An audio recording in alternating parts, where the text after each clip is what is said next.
Tuesday, July 30th of 2024. Never thought that we would be in this situation on trade deadline day. 2:14 p.m. Eastern time, and yet nada over the last 24 or however many hours ever since I had to watch that baseball game. It feels like I just watched it like 3 hours ago. But yeah, all right. Before I dive into everything and give you my thoughts, and while we actually break down this whole live watch party and see if the Phillies somehow take any moves, and I'll be shocked, honestly. I will be very surprised if they end up coming away with a big time splash. I'm not expecting it now. But here we are. Before I dive into everything, though, I want to just say thank you all so much for being here. Make sure y'all like, make sure y'all subscribe, hit the notification bell icon as well, and that way you'll know when I go live. Okay, today I am going to be taking phone calls, okay, because, look, we got 4 hours being on here. Then I got to do a Phillies game at 6:40, right? We're going to be calling the game. I want to get you guys more involved on here. I feel like when we were doing it last year, we didn't really have like as big of a following as we do now. And there's more people that are staying after for our post-game shows. And it's nice to like do phone calls and stuff, but I really want to take the interaction to another level with all of you guys. Okay. So we are going to start doing Discord calls as the stream goes on. I will get the Discord set up and everything. All you got to do is click that link in the live chat. I posted it, and you just click the hyperlink, and you just join the Discord community, okay? I will look at your chats in just a little bit. I have some stuff that I have to say, though, okay? And I am going to feed off of how disappointed I really was at the end of last night. For those people that have said, you know, you've been so positive for so long, and now you're like... Now you're like so negative, or like you're feeling a certain way, like you can't be doing that. Like it's either one or the other. No, that's not how sports goes, man. Let's put it to you this way. 3 weeks is equivalent to a football season for 3 games. This would be like the Eagles losing 3 games in a row in an NFL season. I don't have a right to be upset about that. Come on, man. Come on. One thing I did last night, and I was just in the heat of the moment, I let Rob Thomson off the hook. And I didn't mean to do that. My frustration was more so on Kevin Long last night because just the way that they're swinging the bats. We know how much the players love Kevin Long. And when things are going well, it's fine.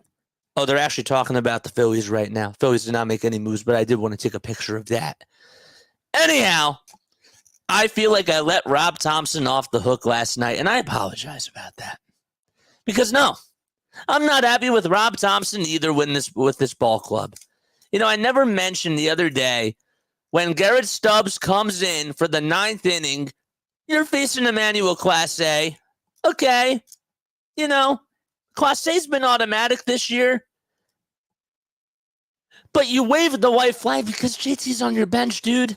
JT's on your bench. Don't you think that just from an eyeball perspective and even an analytical perspective that JT would have a better chance of getting on base than Garrett Stubbs does? Garrett Stubbs in that situation is an automatic out.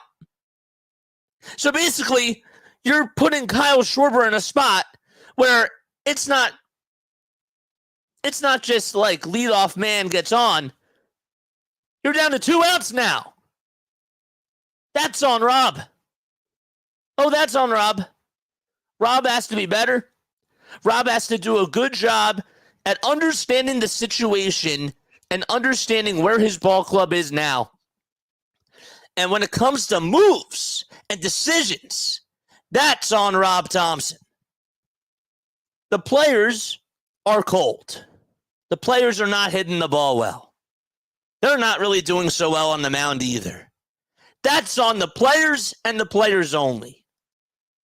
But I can also say, with that being said, the decisions that are being made during these games, some of them I can't get behind. You have, in that situation, when you're facing Class A, you have to put in JT Realmuto. You're down by a run. It's not 2 runs. It's not even 3 runs. Vice versa. It's not 3 runs. It's not even 2 runs. It's just 1 run. And that's unfortunate for Kyle Schwarber, to put him in that spot where he knows he's going to come up with 1 out. What kind of message does that send to the ball club? Not a good one. I had the audacity to actually listen to his press conference last night. I almost fell asleep.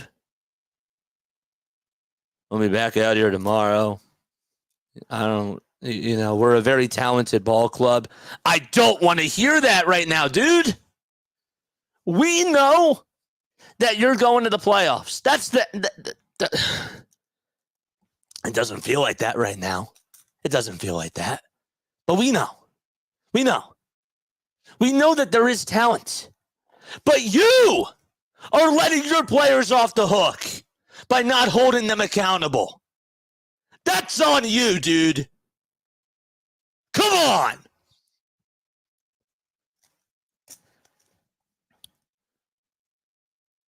I put myself through a lot last night. I had the audacity to stay up. I was actually active on Twitter last night. 2:30, posted something. Dave, wake up. 3 o'clock, I posted that emoji of Patrick waking up at 3 a.m. from SpongeBob and eating that hamburger. And I said, Dave, this should be you right now.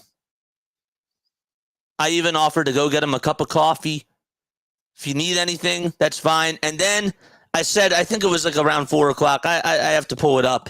But I said, Dave, I know that you're probably asleep, and I hate to bug you, but, this team has been asleep for over the last, 3 weeks or so, and they should wake up.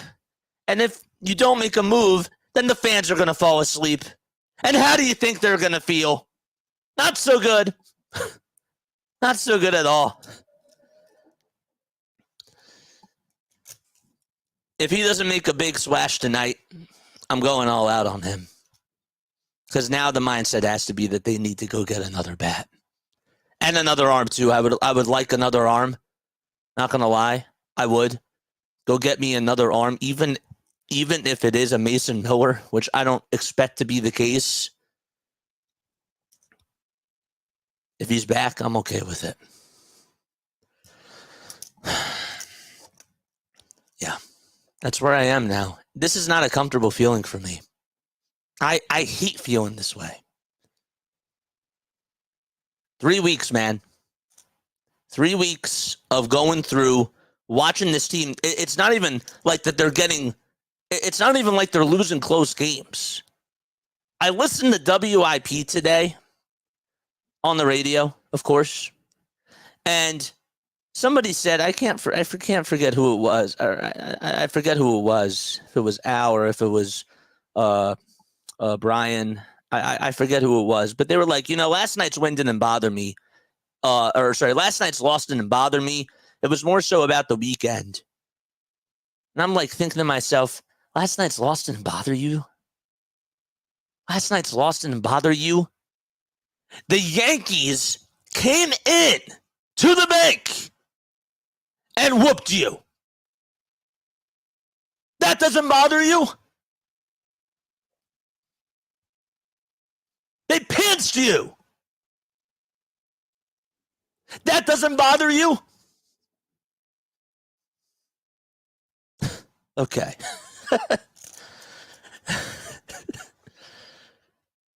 It bothered me, clearly. It did. It bothered me a lot. I have Twitter up on my phone. We're going to be going through everything that's been breaking down. I'm seeing all these relievers go today. I'm watching the Braves recreate their 2021 World Series team. And yet, what's Dave doing?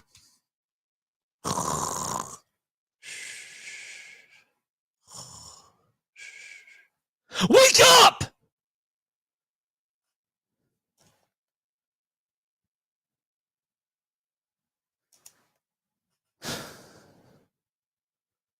Wake up.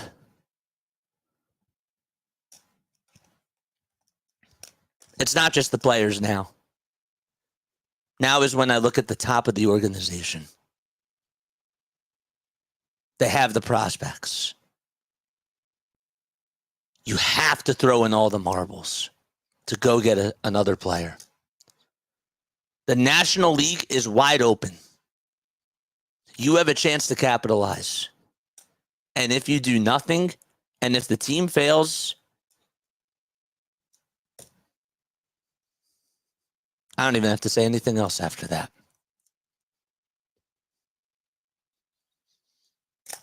So, yeah, I don't feel good. How can anybody feel happy? It's been 3 weeks. I feel like I'm one of those people that maybe can be a little bit too patient with this team. But once I lose my cool, that's not good. Because other people lose it maybe even after a game. Even after 3 days, some people will lose their cool. That's fine. It's taken me 3 weeks. 3 weeks is plenty of time. Plenty of time. I want to get to your comments. I want to see what you guys have to say. And again, we are going to open up the Discord lines in a little bit, probably around 3 o'clock or so. And we're going to put ourselves through this.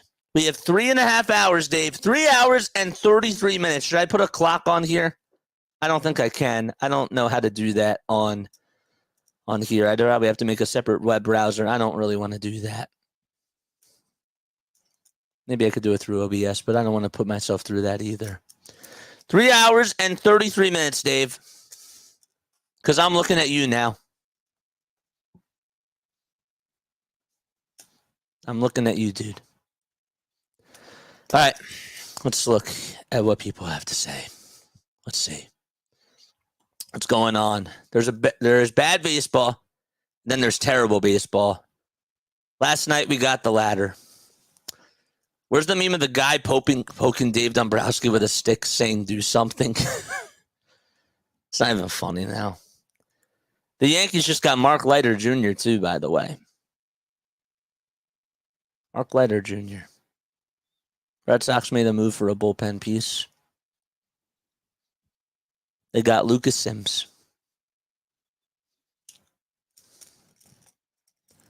I love Estevez. I do. I'd be lying to tell you, though, I want another right-hander. I'd be lying if I told you I didn't want a right-hander, because I do. I do. Absolutely.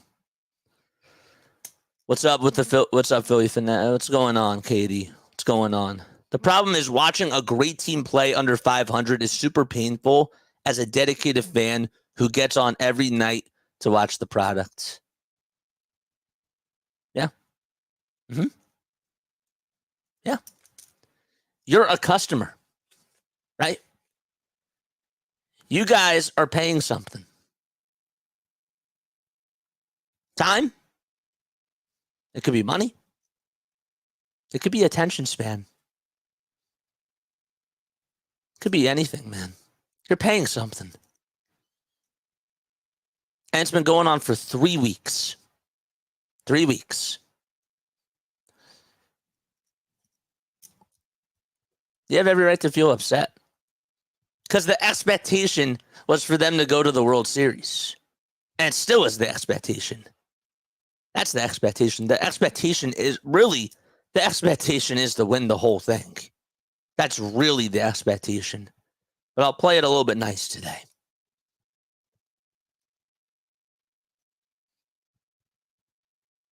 So with that being said, 3 weeks. 3 weeks is a time where you say to yourself, we've been playing under 500 baseball. We demand a change because we're not getting that now. 22 and 23, that's 45 games. 45 games is a quarter of the season.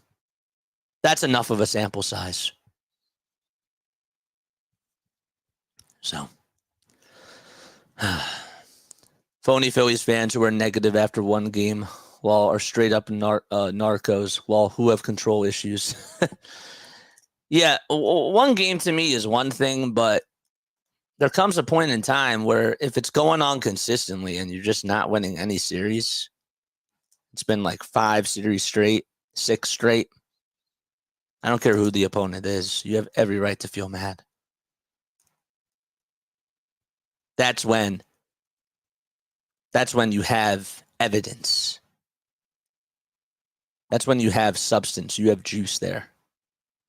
Because that's a sample size. That's really what I was trying to say. You have a sample size there. So. But everybody wants a World Series if they are good or not. Of course. Absolutely. Sean says, I personally don't think the Phillies suck.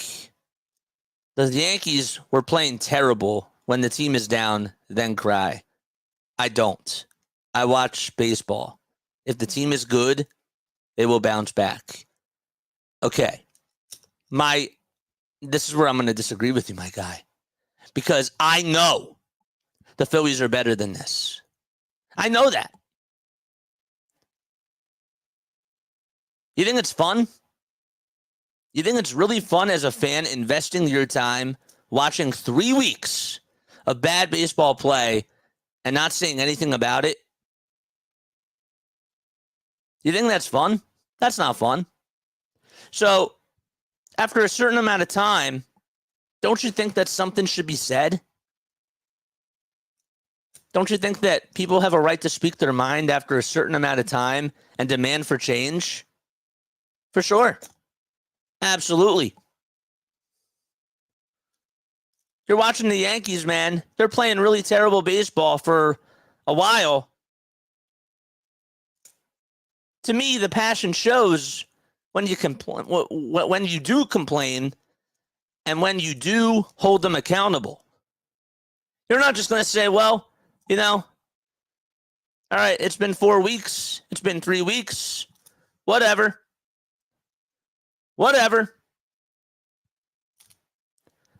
For the first 2 months last year, I wasn't having fun watching this Phillies team. I could have waited until June for this team to just pick it up. And yet, when they went on that, when they were playing really good ball in June and July and in August, sure, it was fun to watch, but those first 2 months were not fun. It's part of the season for sure. It is. It's a part of the grind. But I can't just sit there and shut up about it. I can't just not say anything and only say when things are going well, things are great. I got to look at it from both angles. I have a right to complain when things aren't going well for a certain amount of time, and I have a right to be happy when things are going really, really well. That doesn't take away that I don't think that this team is good. I'm not saying that at all. But they have clearly played awful over these last 3 weeks. I can't be happy about that. It's like, okay, I love my mom. I do. I love my mom. But sometimes I get annoyed. Can I voice my opinion when I get annoyed at something? She gets annoyed with me, but yet I still love her. I do. That's the same sort of analogy. So, I can complain when I disagree with something, or if I didn't agree on something that she did, or she can be mad at me if there's something that I did wrong. But that doesn't mean that she doesn't love me. Doesn't mean that she's not going to support me. Same thing with my dad. That's how love goes. You know, I love this team, and I think that they're great. But I'm mad. I'm mad. And you have a right to feel mad too. If you're happy with this, I don't know how you are. But, yeah. I saw you crazy posting in the middle of the night. I did, man. Something had to be said. JJ, you have every right to be mad. I'm extremely worried that they will have an Eagles-style collapse. I'm not there yet. An Eagles style of a collapse would mean that they would have to play under 500 baseball for over the next 8 weeks. And that I don't see happening. I expect, even if they don't make a move today, that they're going to bounce back out of this slump that they're in. Now, granted, the Eagles play 17 games. We play 162. I don't know why I just said we. Phillies play 162, right? So when you see losses after losses every single day, then yeah, you get more tuned in to the moment, and that's understandable. But if we're relating this to a football season, the Eagles had an epic meltdown last year. That was a total collapse. I'm not there yet with this team because they're still playing just a little bit under 500.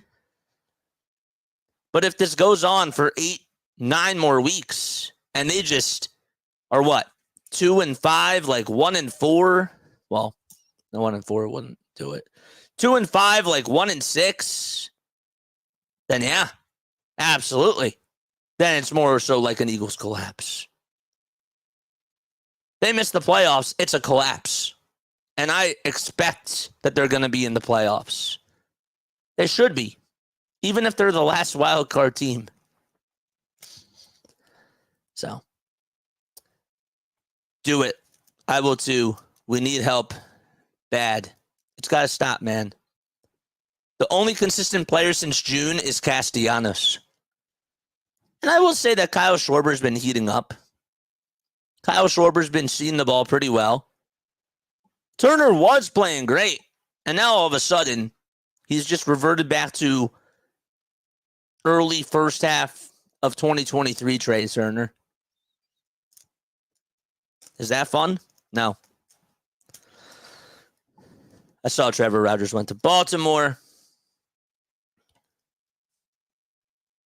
Yeah, I know. The Yankees didn't whip us. They mud stomped us. Yep, I know.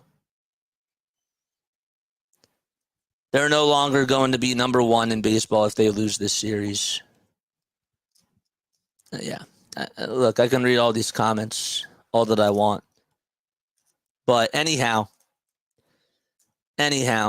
man, I'm not happy. Who else can be happy with this team? What's really funny is watching the NBC Phillies sports post game after these terrible games, and Ricky Batalico and Michael Barkan rage for 30 minutes. Yeah, they do. They do. Every time that they have like the Yingling sponsor, Ricky's like, lock her up. Like, that kind of is funny. Because they're playing terrible. You know? Yeah. What do you guys expect? Do you expect a move to be made within the next 3.5 hours? And if so, do you think it's going to be a splashy move? How do you guys see this coming? Because I don't see this ending really well. I don't. Yeah. An Eagles collapse would have to be that you lose every single series for the rest of the season. That is an all-time meltdown. What the Eagles did last year was an all-time collapse. It was a colossal collapse. You're 10-1, and you finish the season 11-6. It's not fun. All right. So we're going to continue to talk about this team for sure. And we're going to look at trade deadline stuff. I did want to pull up some things. Let's do that right now. Let's share a screen. There we go. I think that's it. There we go. All right. I saw that Shonda Brown said something about Luis Roberts not coming to Philly. Any late news, man? Any late news? Anything? That's funny. Do it. Phillies coast to coast says, I think that they're pressing too hard, and you can see it in them at the plate. Got to get back to having fun and playing the game. Back to the basics. Yeah, the fundamentals are not there. They're not there. Clearly, they are not there. They're swinging at everything, and they don't have any sort of discipline at the plate. They're also not even playing well on the field either. That's the bad thing. And that to me is the most disgusting thing, you know? That is the most disgusting thing about the whole thing is that they're playing so bad on all sides of the diamond. They're not fielding ground balls properly. Remember Brandon Marsh the other day? Matt Strom gives up a pitch that's right down the middle of the plate. Let me go back to this for a second. Matt Strom throws a pitch right down Broad Street. Bad pitch. There's a fly ball out to left field. Marsh is on the run. It's going all the way towards the wall. First, I was thinking it was going to go. But the ball is right here. Marsh is running for the ball. He has the glove right down here. And the ball just drops. Just drops. Catch the ball!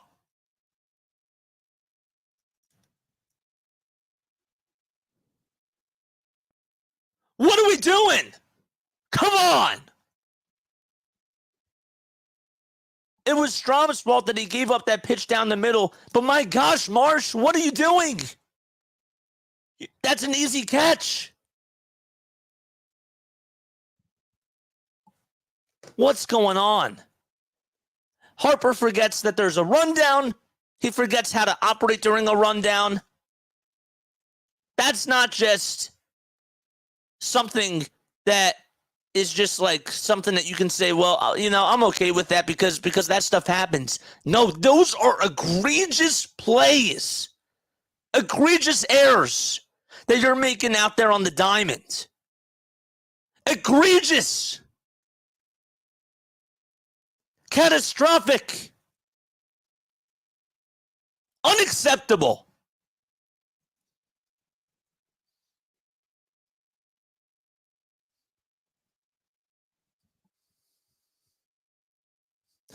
I feel like I'm in therapy. Really, I do. Seriously, position players pitching in a blowout is a slap in the face to every fan who bought a ticket. I'm happy that you said that because, you know, yesterday, and I didn't bring this up during the stream, I ran into somebody at a Wawa who saw me wearing my Phillies hat. And he said, you love the Phils? And I told him, yeah, I didn't mean to, I wasn't like trying to plug him. I wasn't really trying to provide the plugs and like get him to subscribe or anything. But I did tell him that, you know, I am a streamer and that I do Phillies games. He said, well, I sold my tickets tonight for tonight's game because I was behind like home plate, like fifth row back, he said. I sold the tickets because I can't watch this team now. Got them months and months and months and months ago. And honestly, even if the team is losing, I wouldn't do that because to me, like those types of seats are ridiculously expensive. But I can also understand that when the team is not playing well and you know that you're going to be upset about it, why would you go? I kind of get it like to a little bit of a point, but I bring this up because there are people out there that do pay their hard-earned money that don't want to go to these games if they're losing. Why should they? Why should they?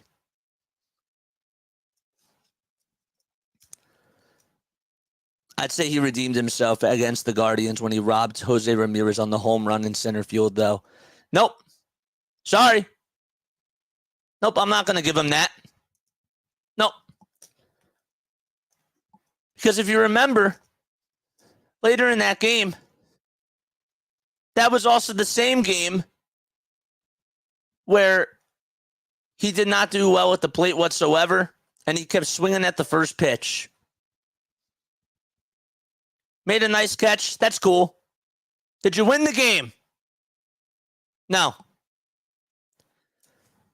I was fine when the bats weren't producing against Milwaukee. I mean, I wasn't really okay with it, but we were praising the pitching, and everything was fine. Everything was cool. Everything was great because they're winning.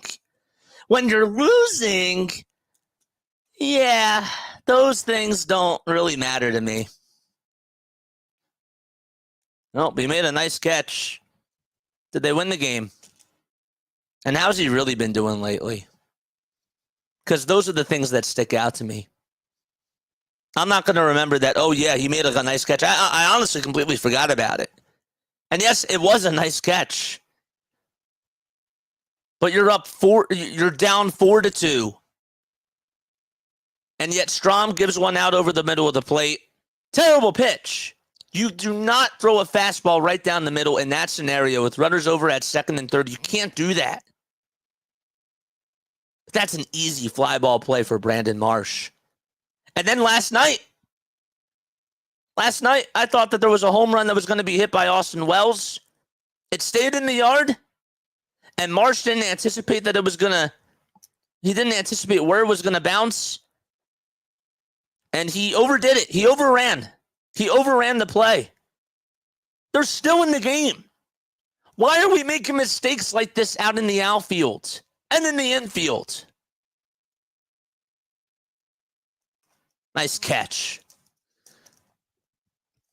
When you're losing, it's not fun. When you're losing, a good catch doesn't really matter. Unless it's something that was like out of this world. But we're not going to remember that. Anyhow. How many times did they have the lead and screw it up? A lot of times. I thought the Ramirez catch was the 8-0 game. It could have been. It could have been. The bottom line is that they're not really winning a lot of games. And yet, how can you be happy with their overall play? A lot of dark clouds, really. Marsh's catch yesterday reminded me of when he costed us the final game of the Twin series. That's funny. Who shoulders the blame? The players were not producing at the plate, and bad fielding, or the coaches themselves. It's everybody, man. Everybody now deserves to have an eye, including Dave Dombrowski. Unfortunately, if it wasn't at this point of the season, I'd give Dombrowski a longer leash. But today's the day, dude. Today's the day. And I have to hold you accountable. I do. I have to hold you accountable. I cannot sit through a time where Brandon Marsh and Johan Rojas are your everyday players in the outfield. Even if Austin Hayes is your everyday player, it's not good enough. If Hayes is going to be splitting time with Marsh and Rojas, then what are we doing? Clearly, you need help. And I'm not excusing the players here, but clearly they need another one. Clearly. Maybe Jazz Chisholm Jr. going to the Yankees was a good thing for them. And maybe there's something, too, as to why they're winning. You saw how happy he was yesterday. Hits the home run against Zach Wheeler. It seems like the vibes are feeding now through him. And he's humbled himself a little bit more. Because he's not a part of a team that's a laughingstock. Now he's on a contender. And maybe that feeds in to how the rest of the team is doing. So when people say that one move doesn't really mean anything, I think it does. I think that when you get somebody in there that's a superstar talent, I think that that can feed into something. It definitely can spread vibes. So that's where I stand on that. But no, everybody deserves to be held accountable. Everybody. You can't let anybody off the hook. And I think I did that a little bit last night to Rob, and that's not fair either.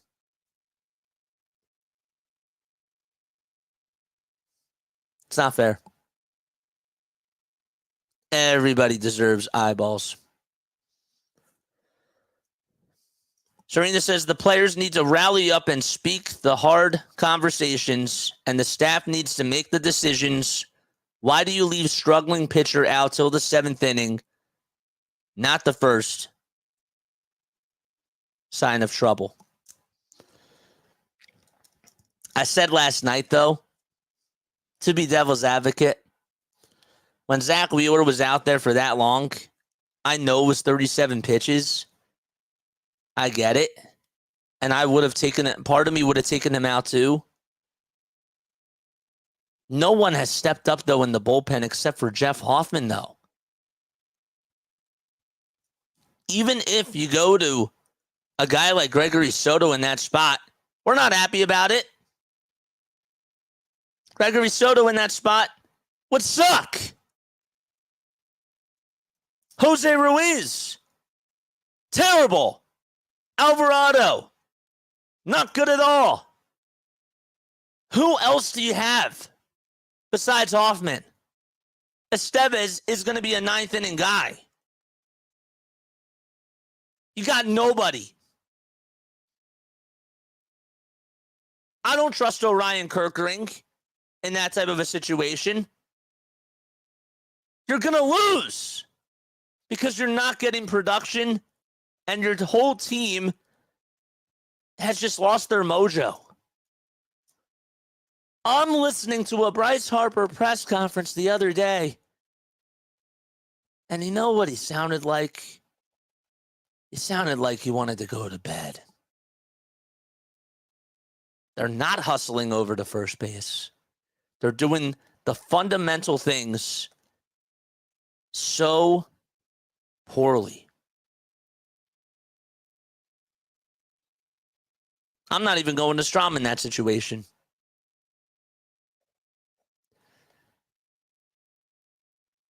Strom really hasn't been good either.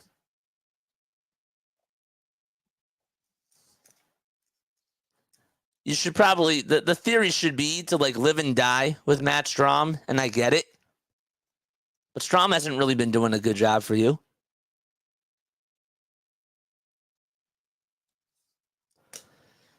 So maybe, yes, in theory, I would have gone to Strom. But I don't really love the move. There's not a lot of moves that I would love in that situation.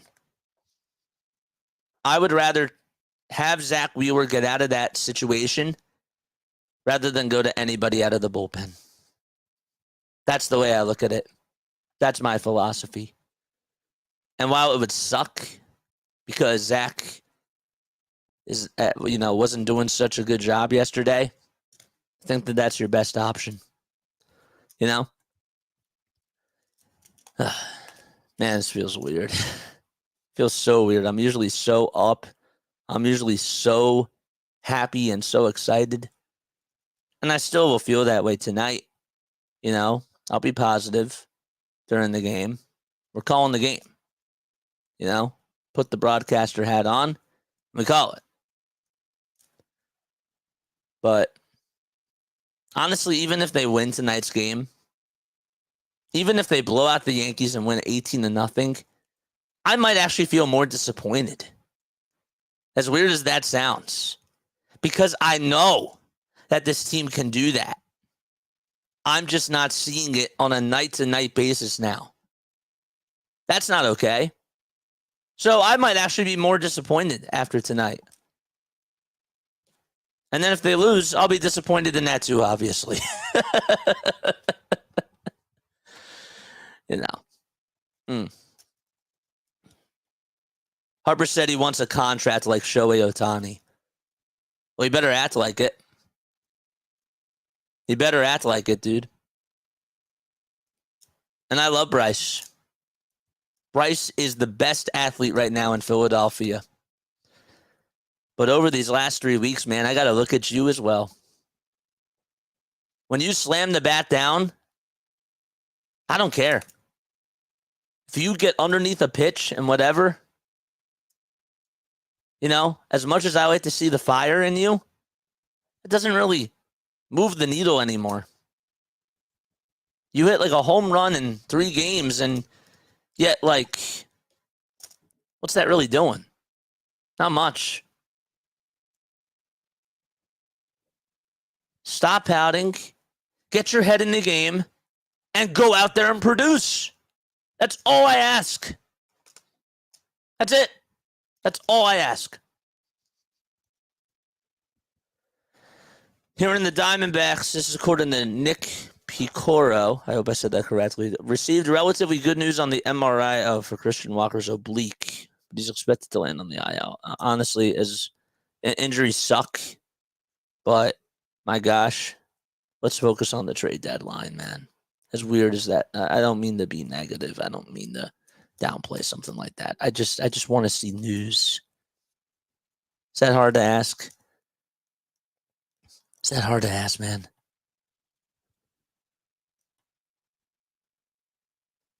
This team needs to add another outfielder than Hayes. I'm not happy that they didn't trade for a right-handed guy to play center. Mike, I disagreed with you on the Jazz Chisholm move, and I thought you were jumping the gun a little bit too soon. I just wanted to say you were right. They need another bat. Mike was right. Mike was right. And they clearly need another pitcher. Clearly. Bryce is the leader of the team, and he's acting like a baby. It's time to start acting like a leader, Bryce, says Mike. I'm co-signing on all these dotted lines.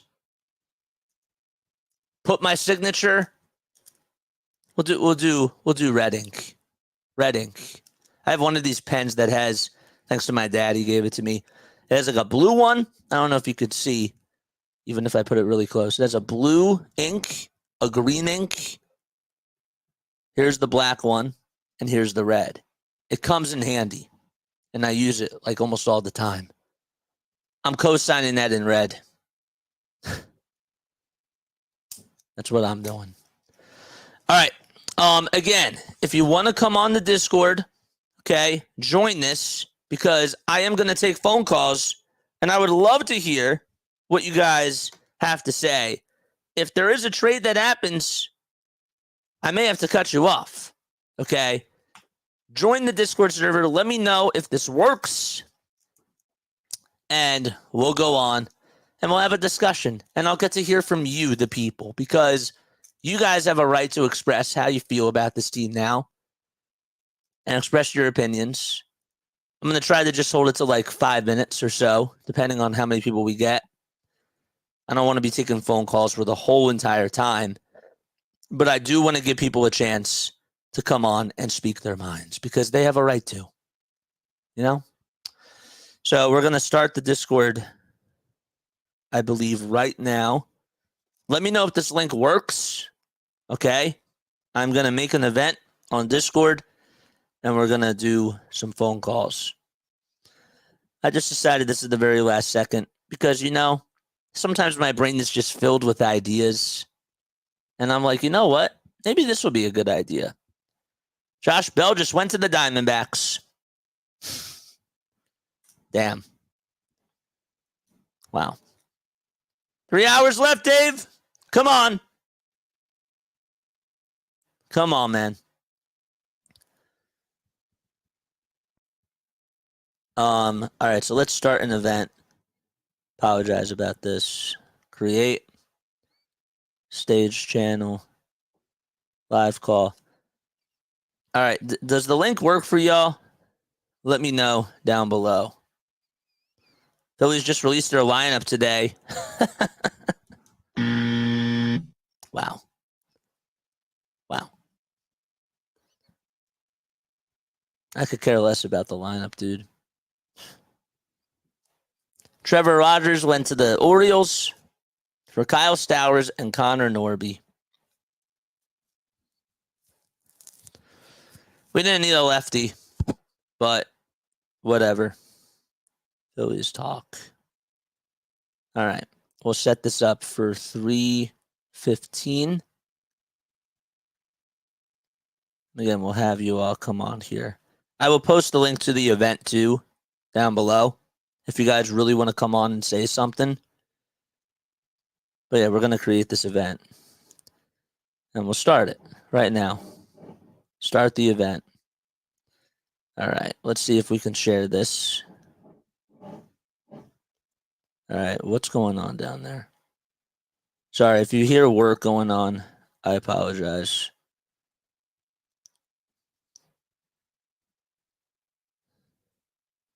All right. Add people. Share the invite. Copy. And then we'll paste it in the YouTube chat. Where is it? Then I got to hook this up to the Bluetooth. I forgot about that. I totally forgot about that. All right. Gotta wait for this ad. Here's the link to the event. Okay. All right. And then let me hook this up to the Bluetooth. Roadcaster.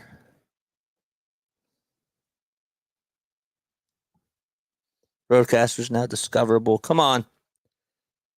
Connection is unsuccessful. Let's do it again. Where's Roadcaster? Come on, man.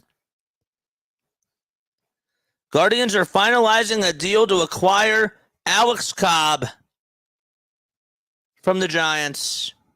Come on, man. Jeez. Oh, my gosh. Great. Why isn't this working? Connect to my Bluetooth. Come on, bro.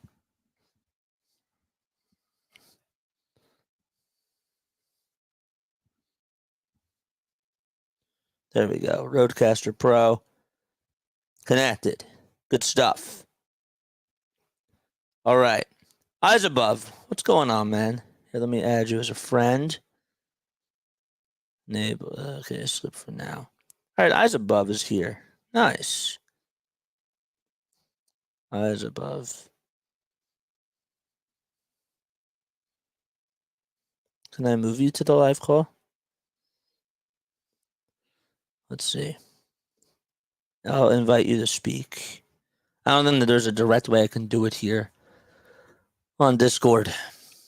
I was caught from the Giants. Just me, or has JT been super quiet? He has. Yo, eyes above. Can you hear me? Can you hear me? Eyes above. What's good? I can't hear you. Can you hear me? Testing. 1, 2, 3. Eyes above.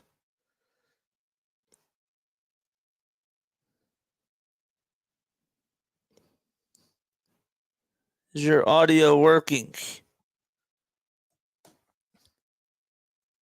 All right, eyes above here. Let me get you off the stage real quick.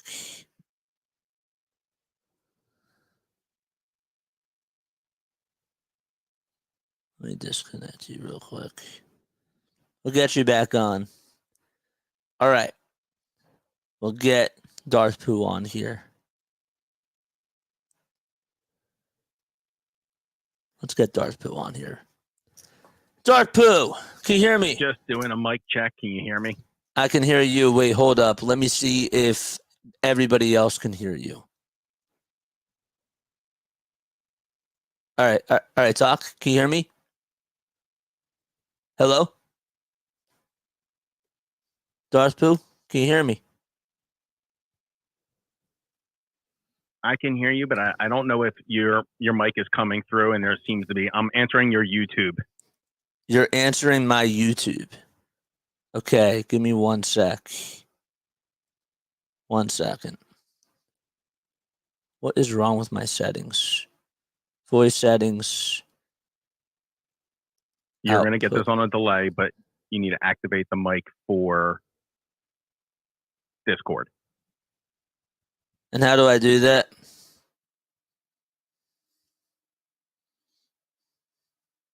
How do I do that? Oh, boy.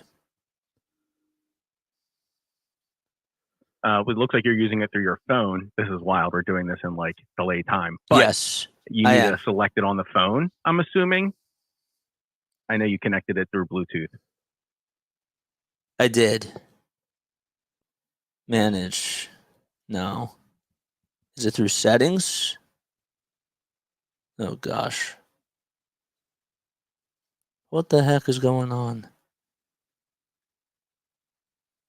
Voice settings. Auto sensitivity. Soundboard volume. Crisp. No. Input mode it's not input mode.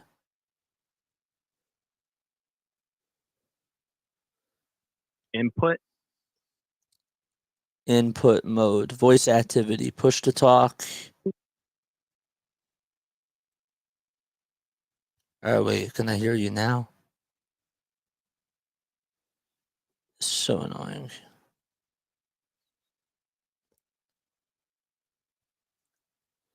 You want open mic. Open mic. Where's open mic? It only gives me voice activity and push to talk. That's it. It's not noise suppression. Let me go to my iPhone real quick and Voice see. activity. That's really weird.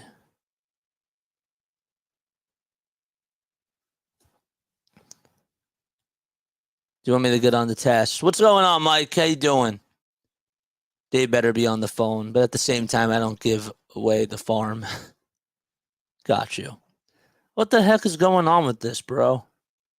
I want to take phone calls. What the hell? Sound and haptics. Well, you always have the option to StreamYard it, but I know you don't want to go through that mess. I really don't. That is an option, though. That is an option. That's a really good point.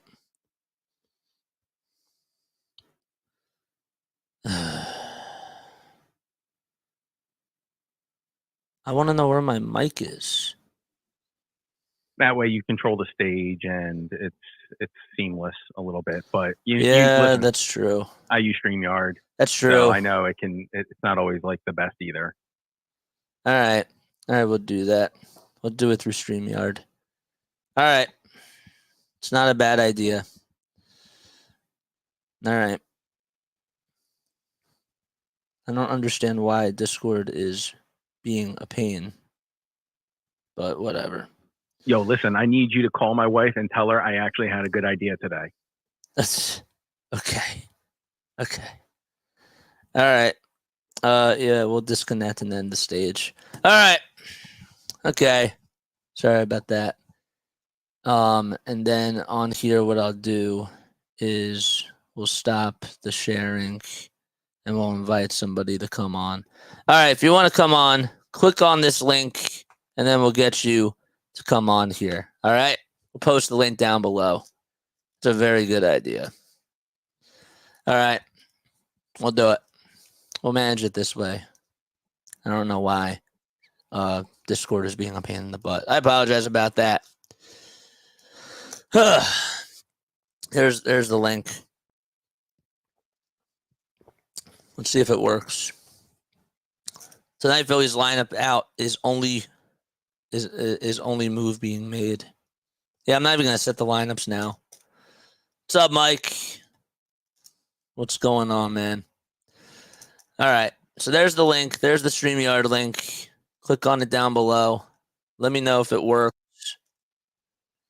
All right. Let's add Keith to the stage. What's going on? How you doing?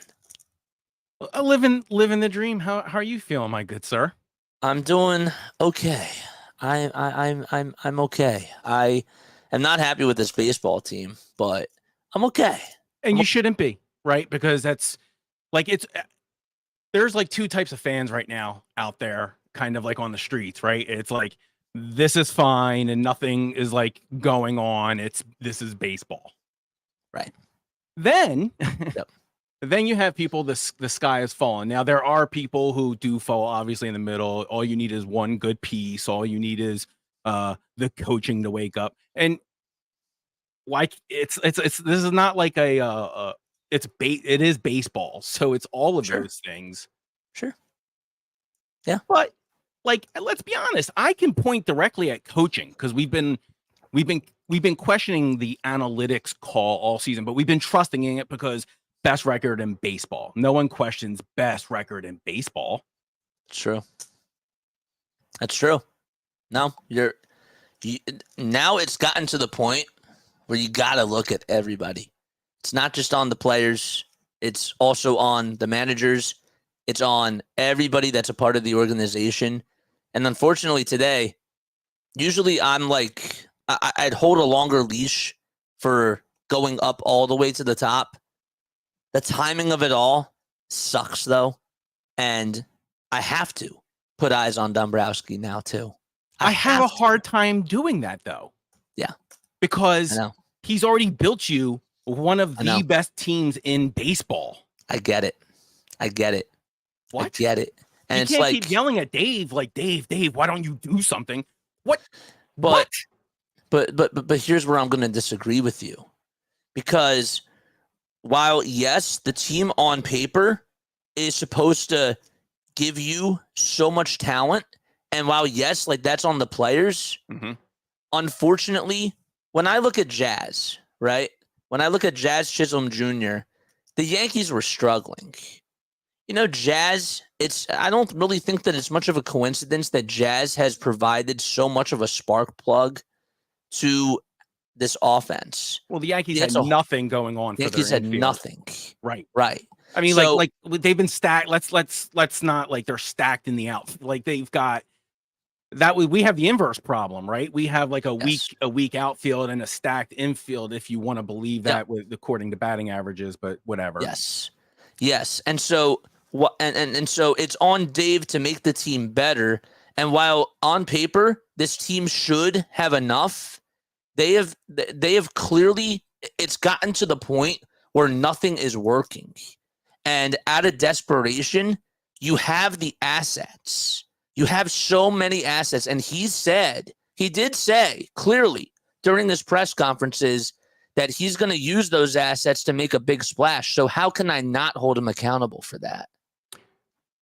So I think he allowed the quicksand to happen, right? So we're definitely in quicksand at this point. You can point at Marsh, you can point at Stott, and they're like, but I can also go back 5 weeks ago saying, why aren't you letting them play through baseball, right? So like, if you're just dragging out the stretch that they're in by not allowing them to face the dark side of the force. Yes, but the expectation is for them to win a World Series. Oh, for sure. And unfortunately, we also did see, like last year, that the bats did go cold. And we have that in the back of our mind. And while that's on the players and that's also on Rob's lack of decision-making in that whole entire series, don't you think that goes through the back of his mind too? Yeah, of course. Yeah, but at what point does Rob stop saying things like we're a great team? Where does he start saying I've questioned third base coaching all season? Yes, for sure. Absolutely. I'm like, what are they doing? You either, and then they play by, and then they coach by fear, because if there's definitely a mess up, then they get themselves in it, and then they're double thinking themselves. And the coaches never got out of, I think, a bend early on. Sure. But now you're bringing the players with you. That's right. That's right. It's a shame. I hate putting the eyes on Dave. I do. But when you do say that you have a lot of assets and you're looking to try to make a big splash, if you're not going to do it, I have to hold you accountable. I 100% respect Dave this season when the Whit Merrifield experiment went to bust. Yes. Like, that was on him. Like, don't, like, whatever you hear about, Harper and, he's like, I'm sure he advocated for him. I'm sure he did. Yep. Harper just seems like he's the dude who goes into the clubhouse and has no problem going, hey, boss, this is what I'm thinking. Okay. Right. Like, I respect that. Like, sure. Like he's like been eating baseball since he's been 4 years old, I guess, maybe even younger. And it's just in him. And I don't think he's being disrespectful.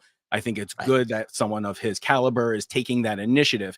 But Dave Dombrowski took that completely on himself and said, it ain't working. You're DFA'd. And we all knew Whit was like, I wasn't worried about a $7.5 million contract. No, it was a low risk, high reward type of a thing for sure. But he ate that. He ate that. He did. And unfortunately, that was a circumstance where it just didn't work out. Unfortunately, I cannot put that on Dave. Same thing with Christian Pache too. Like, Christian was DFA'd and the Phillies were like, you know what? Let's give him a chance. Let's give him a chance and see if he can develop with us, because look, we clearly got Brandon Marsh in a trade, and Brandon Marsh, they worked on his swing. And it was working, for like a year and a half, and he was doing okay. Like, he definitely got better. He improved. And they thought, let's do the same thing with Christian Pache. He's young. He's athletic. Yes, we know that he's a project, but again, a high reward and a low risk. It didn't work out with Pache, but I can't put that on Dave either. It's just gotten to the point, though, where you have Kaba, you have Aiden Miller, you have Mick Abel, even though Mick Abel hasn't had a good year, clearly, but the baseball world looks at these guys as high prospects. What are we holding on to these high prospects for if we're in a win now mode? That's my question. There's your rub, right? Because everyone has an opinion on who is the prospect. Right? Is it Crawford? Right. Is it Painter? Are we giving away too much? Are we not like? And so there's a very real fear in Philadelphia of that, because it brought a very dark time of baseball for us. It did. Now when people, even casual fans who hear prospects and we're giving away this guy and that guy, they do go nutsy. Because even though they might not know who's playing in AAA and what the numbers are looking like. I'm not the guy who says, let's reduce the season. I say the season extension of a season is reflective of how well a manager can handle the health of their players. They're like, your Ranger, right? We're watching it with Ranger. No one in their right mind, I know, believes Ranger has a back problem. I know. And now it's another side of his lower back. Of his left lower back. It wasn't the same spot before. Yeah. You don't believe that. You don't. I know. He just hasn't ever gone this deep. Yeah. And I agree. And that's okay. I agree. That's okay. If he's gonna want to learn to get these reps in, he's gonna have to go and start learning how to eat innings. I'm not a big fan of this whole, complete game shutout, because in turn, if you're having guys go depth like this and eat up innings, you have your bullpen who's getting rusty, and that's worse than going to London. Everyone's like, you're going to London and messes up your bullpen. No, it doesn't. No, it doesn't. How about not giving them reps messes up your bullpen? Yep. Clearly the All-Star game was like the same sort of thing, like, why aren't we blaming it on the All-Star game if we're blaming it on? Because guys love that rest. They expect that rest. It's like when we were all kids. You expected your winter break and your spring break. You knew when they were coming. They're built into your mindset, right? Because it's built into the schedule. But even still, like, to be devil's advocate though, and I'm enjoying this conversation, by the way. This is a really, really cool combo. But like, to be devil's advocate, the schedule for next year just came out like, I don't know, like 2 weeks ago. Now, are we thinking about next year? Not really, because we're focusing on this year. But the schedule did come out. Now, the times have not been released, but they knew that they were going to go to London at that time years in advance. They did. Yep. It did. So I'm not using that as an excuse, just from that sort of perspective too, because they knew that that was going to happen.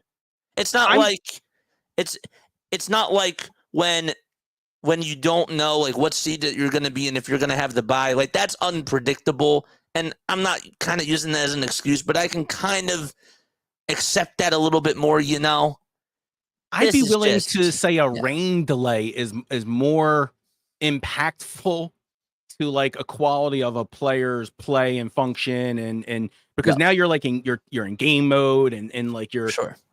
Like that's not even close to on the calendar. That's on the weather report. But I don't mind looking at the analytics of saying, oh, we're 20. I think we're 1 game under 500 now since the London series. Okay. Yep. So we're under 500. Like, I don't mind looking at the event as an analytical point and use that, because it's, you can just keep saying, well, they still have the best record in baseball. Well, if you look at it like that, you're right. Hear no monkey, hear no monkey, see no monkey. You're right. Right. Okay. Be blind to it. I don't think going out on the market and signing away, because like, I know there's FOMO. I know there's fear of missing out on your Chisholms. Like, but where are you putting Chisholm in our infield? What? Yep. It's like, I don't usually like to compare it like this, but it's kind of like when you know that you have a problem and something's not right, and you go to all these doctors, and these doctors keep telling you that, no, everything's fine. Like, and clearly something's not correct. If you want to like accept it from the outside and see like how somebody looks or like whatever, like that's one thing. But if somebody's telling you that they're not fine, you're trying to find a solution. And then it's like, well, we found the solution. And that honestly is like one of the worst things, but it's also the best thing, because you finally found out like what the problem is. And so some people like do like want to stay blind to that, and that's fine. But I'm the guy that always wants to search for answers. Like after a certain sample size, after a certain amount of a sample size, then it's like, okay, something's not right. You can look at it from an outsider perspective, looking in and see, things are fine. Like, yeah, they have the best record in baseball. That's cool. But if you're looking at the stat sheet, this is where I don't like the analytics. It's because if you're even looking at the stat sheet, there you go. Even if you see the losses, that's one thing, but you're not fully watching these games. You're not dissecting pitch by pitch. How many times have you come on here and have said robo umps? How many times? You've come on here a lot doing that, and I respect it, because that tells me that here's somebody that's actually watching these games, that's fully invested, and that sees, something's not right. It's a quality product you have here. Like the product of baseball, the mind game itself kind of like it builds its own suspense. If someone can really get into it and break down the minutia of, yes, it's a team game. Yes, it's a individual game. Yes, it is a defense while playing offense at the same time game. Even though it doesn't look that way, right? It's a very misleading game. Unless you really get into it, that's why I love the pitch clock, because it lets you really see these things happening at we all have short attention spans, right? It's hard to keep even like, the slightest off of a 30-second clip on a YouTube short. So like, I think that has definitely allowed people to see, oh wow, these guys are really like, they're talking here. So I'm expecting the best out there from these guys. If they're being held up, if they're being prohibited from being good at what they're doing and then called incorrectly for it, you are taking away from the enjoyment of my game and my product and what it's supposed to be presenting to us, the best of the best. Absolutely. So I know Absolutely. a lot of people are very scared of taking away the umpire. It's old timey. Look, the game isn't the same as it was 10 No. years ago, 20 years ago, 30 years ago, 100 years ago. What are we doing? The game changes all the time. Honestly, not even 3 years ago. Because guess what? 3 years ago, we were having 7-inning doubleheaders. I miss them. Do you? I miss double headers. Yeah. I'm sorry. Not the set because that record didn't count for pitchers, which was ridiculous. I miss scheduled day-night doubleheaders. Like they brought it back for that Padres game last year, but they didn't do that this year. I miss the scheduled doubleheaders. That's what I miss. Well, when there's like stuff like you could compare splits and things like that, day night, and you can really, I like that. I don't, there's just an appeal to that to me. I think that's absolutely that to me holds more of like the spirit of baseball. Looking at splits and how they did it is more in line with, look, if you could get someone, if they could 150 years ago, they could have had some sort of system that automatically told you what was a ball and a strike. They never would have had umpires. They just didn't have the technology then. Sure. Absolutely. Yep. Dude, I appreciate this convo. Thank you so much for coming on here. Dude, anytime you want me to hop on, I got you. I appreciate you, man. Thanks a lot, JJ. I appreciate you too, man. Congrats again on the job. We're all expecting great things, and we love you dearly. Thanks, man. Yep. I love you guys too. I love you too, man. Absolutely. All right. So yeah, that was Darth Pooh, man. That was Darth Pooh. Darth Pooh is great. And Darth Pooh honestly did bring up a lot of points. And while he's right about how this team on paper is good enough, they are good enough.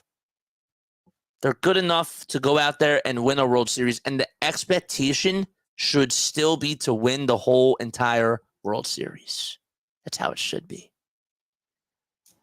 Two things can be true, though. They're not producing now. And it's been long enough. And they clearly look lost out there. And they have evidence from last year where people do get flashbacks. That shouldn't be, don't you think that would be in the back of his head? Don't you think that would haunt him? Because I think it would. So. But yeah, no, that was fun. I'm going to post the link again down below if you want to join in on StreamYard and if you want to come on and voice your opinions. I want to hear from the people. Come on. We're going to be on here for another 2.5 hours. We have plenty of time to kill. I want to hear from you guys, man. What are your concerns? What do you like about this team? How are you feeling at this current moment in time on July 30th at 3:27 p.m. Eastern time? What if there's anything that has to be done, what needs to be done before the 6 o'clock deadline? And always remember this, okay? Always remember this. If just because it's past 6 o'clock doesn't mean that moves still can't come in. It has to be signed, sealed, and collected information that had to have been negotiated before 6 o'clock. That's why they call it a trade deadline, because the negotiations have to be done before 6 o'clock. They may report it a little bit later, like 6:10, 6:15. Really, I haven't really seen too many go 15 minutes over. It's really like 5 to 10 minutes over. But yeah, that's what the deadline is. So just keep that in the back of your head. If you see a move that's coming out at like 6:06 or 6:09 or whatever it is, well, that's why. So that's true. Buddy Hield and the campaign trade literally happened 5 minutes before the deadline. Absolutely. Absolutely. Absolutely. I mean, again, I'll post the StreamYard. If you want to come on, don't be shy. Don't be shy. I also don't want you to feel like that you're forced to come on because it's for you, right? And I want to try to do this more and more. And I thought that, right before I went live, I was like, today would actually be a really good day to do this because this is also sort of like a state of the union, if you will, about where the Phillies are right now. And I think that it's more than fitting to do it in this type of a style, because there's a lot of things that can be said. We could be on here for literally three more hours just talking about where this should go, where this team should be at and where they should go. We can. And we'll continue to do that. So, yeah. So, join the StreamYard if you want to. Discord was not working. I don't know why. Discord stinks. And now I remember why I don't really like to use Discord a lot because of this. But, anyhow. All right. What other moves were done ever since we last looked at Twitter? Because I really haven't looked. And I haven't seen anything in the chat. I think that if there was a big move that was being done, I feel like I would have saw it. That's just me, though. So, yeah, join the StreamYard if you guys want to come on and talk about whatever is on your mind about the Phillies. We're keeping the Phillies related. We're not talking about the Birds. I'm not talking about training camp today. We're keeping it strictly based on the Phillies. Yeah. Here's something else that I don't really think that we've sort of dived into. It's been a little bit of time to I've been nice to JT because I know that the injury that he was dealing with really took a nag on him. It did. But do you think that we should be complaining about JT now too? Or do you think that that's a little bit too soon? Because I think that he needs to get more and more reps. And maybe in like 5 or 6 more games, if he doesn't pull it together, then I'll start pounding him as well. But I'm kind of leaning on more of a longer leash when it comes to JT Realmuto in regards to his lack of production at the plate. But what say you about that? Do you guys think that JT should be held to the same standard that we're holding Bryce Harper, that we're holding Trey Turner, and all these other guys? Or are you willing to give him sort of the benefit of the doubt just because he's coming back from a very serious injury? It is. It's a very, very serious injury that he was dealing with. So, how do you feel about that? Yeah, I honestly can't be too tough on JT just because of what he went through, but that's just me. And I'm right there with you, and that's fair. That is fair. But I feel like it is appropriate to sort of raise that question because he's been back now for a couple of weeks, So when we saw Trey Turner, and this is a wrong way to look at this because it's completely different. But when Trey Turner came back from his injury, Trey Turner caught fire and just came up really, really clutch and was hitting the baseball, tearing the cover off the baseball, really. Ever since he came back from the injury that he dealt with, which was, why am I blanking out on it? It was the ankle, not an ankle sprain. It was when he was coming into home plate, whatever. I can't think of it. Anybody in the chat, I'm sure that y'all will remember. But I just saw that we have another deal. Lucas Erceg to the Royals. I wanted Erceg, dude. Come on, man. Jeez. Going back to this JT thing, though. With Trey Turner being hurt, and then he came back and he was red hot. He was scorching the baseball. Kyle Schwarber got hurt and he had that calf problem. And then when he came back, he looked like he was fine. And he started to get hot. And then he went really, really cold. Now he's starting to pick it up again. But is that is it fair to criticize JT now and say that JT has to be better?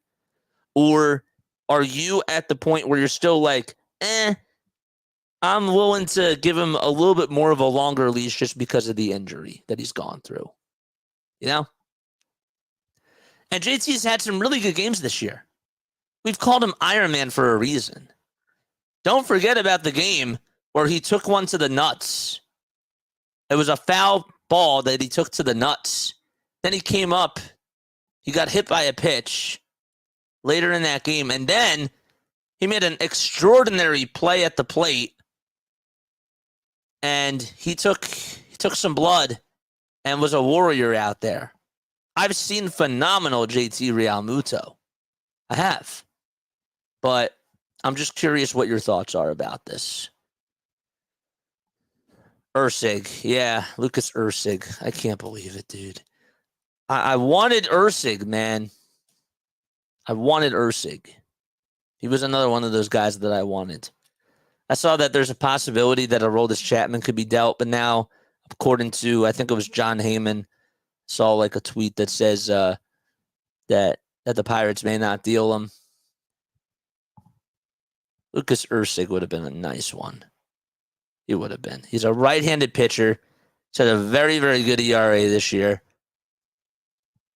At this point, I'm taking somebody else in the bullpen. I need another righty that can really be reliable.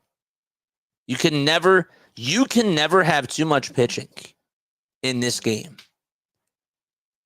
And we had a right to feel confident with Strom, Orion, Hoffman, and Alvarado months ago. But that honestly now feels like it was last year. It does, because they have, except for Hoffman, they've come back down to earth. And maybe they could use another arm. I don't think that you can ever have too much pitching. Yeah, I wanted him to. I'm not happy about that. Taylor Rogers? Has Taylor Rogers been dealt? I know Trevor Rogers was dealt.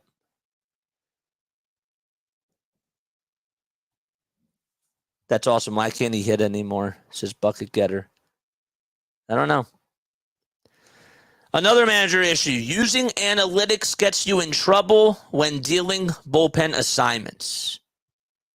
Good point, man. You're spot on today. Not saying that you're never spot on, because yes, when you're right though. That's like what I'm saying. So, perfect example here. Have an open base over at first base. You're facing, who was it? It was Jose Ramirez. I forget who it was. Was it the Pirates series or the Twins series? Oh, yeah, it was Max Kepler. Yeah, ninth inning comes. Soto's in there to pitch. Max Kepler's up to bat. Max Kepler has destroyed the Phillies. And he looked really good at the plate that day. And by the way, analytically speaking, because Soto was out there, he was 4 for 12 off of Gregory Soto. You have an open base over at first. It's a tie game. Runners at second and third. 1 out. You know what the wise decision would be, Rob? How about walk Max Kepler and have whoever's up next hit into a double play and just pray for that? Okay, if they hit the ball to the outfield, whatever, game over. But you're pitching to Max Kepler out of all people. What's so smart about that? Even the analytics didn't even back that up. But because it's a lefty on lefty, that's the analytics that they wanted to look at. How about know your analytics? Even if you say that you're making an analytical decision, how about understand which analytics that you're looking at? You know?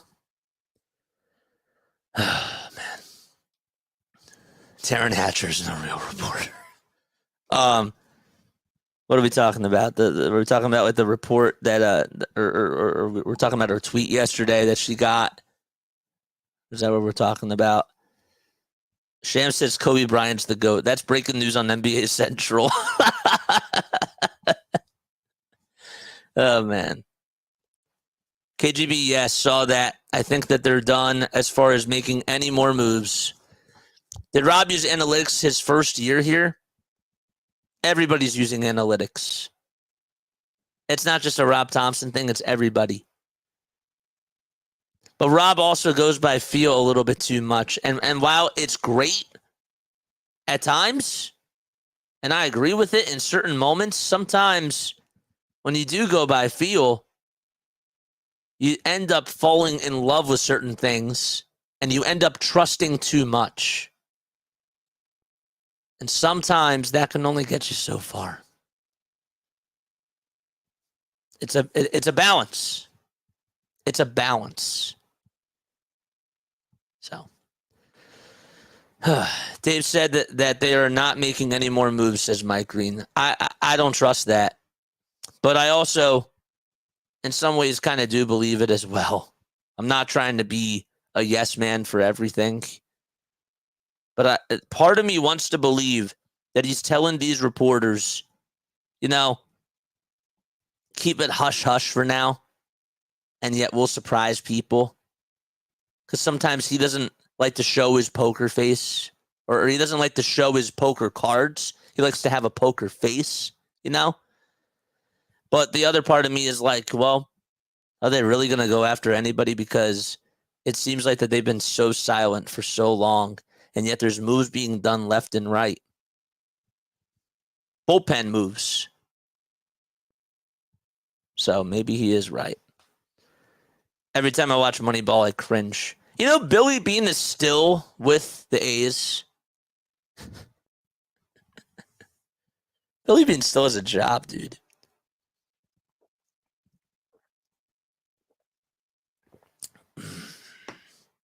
Yeah.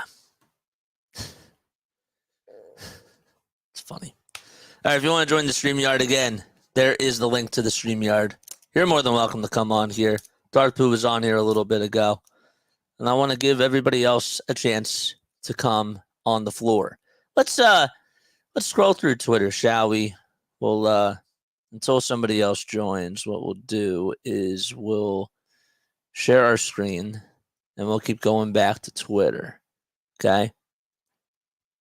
We'll keep going back. What's up, RC? How you doing, man?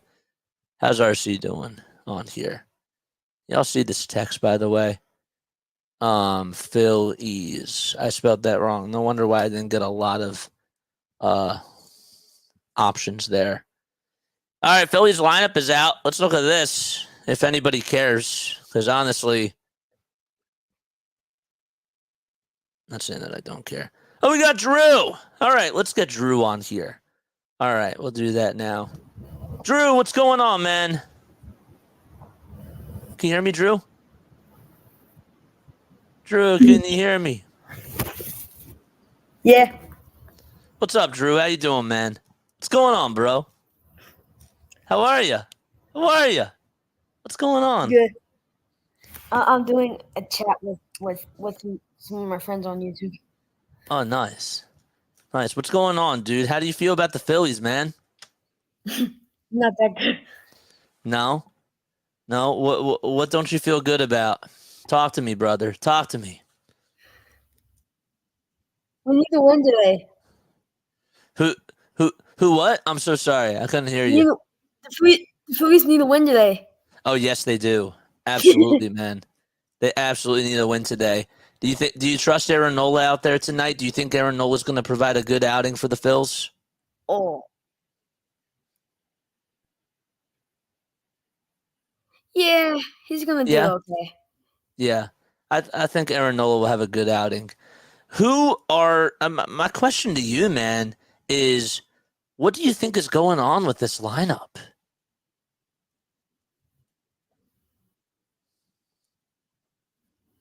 I know it's like a tough question. I get it. I totally understand because there's a lot of things going on. I was at the Phillies game on Sunday and I saw Schwarber hit 2 home runs. Oh, did you? That's Uh-huh. so sick. That's so sick, man. That was oh yeah, that was the multi-homer game. That was the game that they lost. I forgot about that. It seems like that was so long ago. I love Kyle Schwarber, man. I do. I wanted to ask you one more thing before because I do have to go, but I did want to ask you, do you still think that they can go to the World Series? Do you still believe in them? Do you still believe in them? Definitely. I do too. I think it's gonna be Phillies versus Yankees. Yes. I think it's gonna be Phillies versus Orioles. But I would not mind a Phillies Yankees rematch. How does that sound, man? That sounds good, right? Yeah. All right, dude. Well, I appreciate you for coming. What'd you say? Sorry. Ring the bell. Ring the bell. You want me to ring the bell? Yeah.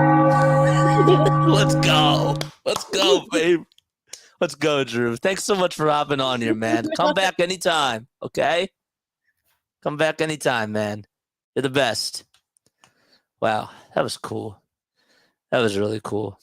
Over under on Nola, not giving up at least a homer tonight. I think that we're gonna go with 2. Well, 1.5. 1.5 to be exact. I think we're gonna go with 1.5. All right. It's gonna be over. I expect that Aaron Judge is gonna hit a homer off of him tonight. And honestly, part of it is just a testament to Aaron Judge. I'm not even saying that because Aaron Nola has given up the long ball. That's part of it, but I also feel like part of it too is greatness from Aaron Judge. Oh, Cole's not pitching. Gerrit Cole, according to Brian Hoach, has been scratched from tonight's game due to general body fatigue, and Will Warren will start. Wow. Huh. Let's look at that. This is why I don't like to do the lineups like 3 hours beforehand, guys. Because you never know. Gerrit Cole is not pitching tonight. Let's take a look at this. Let's add this back onto the stage. The Yankees just announced, this is according to Phil's News, that Gerrit Cole has been scratched from his start tonight with body fatigue. And Will Warren will start versus Aaron Nola and the Phillies. Now, I'm curious as to how the betting odds are going to change in regards to the money line. I kind of like looking a little bit at the money line and seeing what Vegas has to say because I feel like that there's something to it. But Gerrit Cole is not pitching tonight. And now, I'm looking, tell you this, I'm looking more at the bats tonight now. Now there really is no excuse. You're not even facing Gerrit Cole. So Will Warren's going to pitch. I expect that you're going to get runs. I expect you to get runs. I don't know if I'm expecting them to actually produce and get runs because what have they done for me lately? But that should be the expectation. All right. So Gerrit Cole is their star pitcher, and he is not pitching tonight for the Yankees. That's pretty big, man. So that's pretty big news. So he's not pitching. That's their ace. So yeah. But oh yeah, I wanted to see the betting odds. Let's do that now. Where is the betting odds for tonight? Are they changing the odds? Okay, so the odds are Phillies odds are minus 160. So they're favored to win. They're favored to win. That's the open money line. Oh wait, no, never mind. The under is at 9.5 runs, and that's at minus 160. The money line itself is at minus 110 for both. Interesting. Very, very interesting. Does that strengthen our chances of a win, do you think, JJ? I'd say so. Let's look at Gerrit Cole's stats. Okay. Cole did not do well against the Mets. He did pretty good against the Tampa Bay Rays. Did good against the Orioles. This is where I do look at stats. Didn't do so well against the Red Sox. He's had an inconsistent year. He's looked really, really good at times. He's looked really, really bad at times. But I will say that, he didn't have a good outing against the Mets, and maybe something is wrong. His ERA now is at a 5.40. That's not like Gerrit Cole. So, yeah, he's had the most up and down year. Very wishy-washy like Aaron Nola last year. So, yeah, so Gerrit Cole is not going to pitch tonight. But anyhow, so yeah. All right. They are people, but you manage for their health using your minor league system to survive a 162 season. For sure. Other guys would get in much later than they already have. Yeah. Trying to see what else do we got going on. If you guys want to come on, you're more than welcome to do so. I'm only taking one caller like at a time. So like if you do come on, you know, I'm probably not gonna take you again, unfortunately, because I want to get new faces. You know, it's nothing against you per se, not at all. I have to keep getting new faces because I gotta keep moving along, you know. Otherwise, guys would get in much later than they already are. Yeah, the whole Gerrit Cole thing is wild to me. Will Warren, what's Will Warren? So Warren's 25 years old. Did he pitch this year? He's getting his first start. He's a reliever. So they're gonna go to a bullpen game. That's essentially what they're doing. So it's a bullpen game, man. It's a bullpen game. They should win. Not saying that they shouldn't have won if Gerrit Cole didn't pitch, but now the bar is higher. The bar is higher now. The bar is absolutely higher. So, all right, what time is it? It's 3:51 p.m. Eastern time. My question that I wanted to also ask you guys too. Paul DeJong gets to hit legendary dugout switch tonight. Royals acquire Paul DeJong.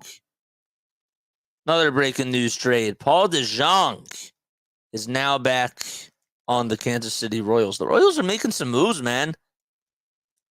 Royals are making some moves. Who did they just get today? They got a couple of pieces. Didn't they just get Urseg? Isn't that who they got? Bullpen games are literally, as Doc Rivers would say, a scheduled loss. We have to win this. Yeah, Lucas Urseg from Oakland to Kansas City has been finalized. Yeah. So it's Urseg, and now it's Paul DeJong. They're making moves, man. They feel like that they have a shot at this whole division. They do. But they're trying to be aggressive. Come on, Dave. Clock is ticking. 2 more hours and 8 minutes. Dave better be on the phone. I agree. I have to hold him accountable. He said that he was going to make a splash.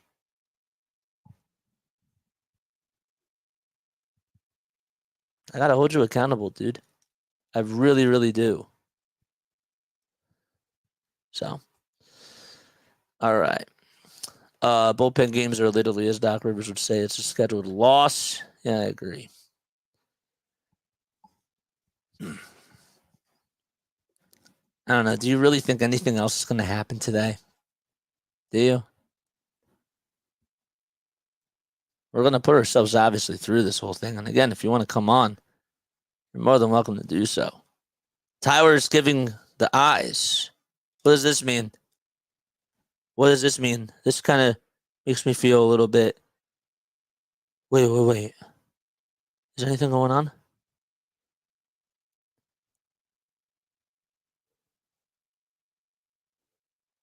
Did we get an update on our phone?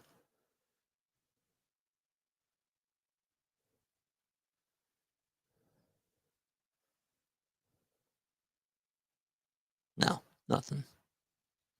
Nothing. Texas Rangers have reportedly acquired Andrew Chafin from the Tigers. Left-handed pitcher, Andrew Chafin. Let's go back to Twitter on here. Andrew Chafin has been traded. Is headed to Texas. There he is. I thought that Dave did something too. That you know, that's why when I was looking at this, I was like, uh-oh, did something actually happen? 2 hours left, Dave. Andrew Chafin got traded. Well, Guardians get Alex Cobb. I would have taken Alex Cobb as a middle relief guy. I'm at the point too seriously, like where, you know, maybe I'd take a guy that could need a couple of innings, you know?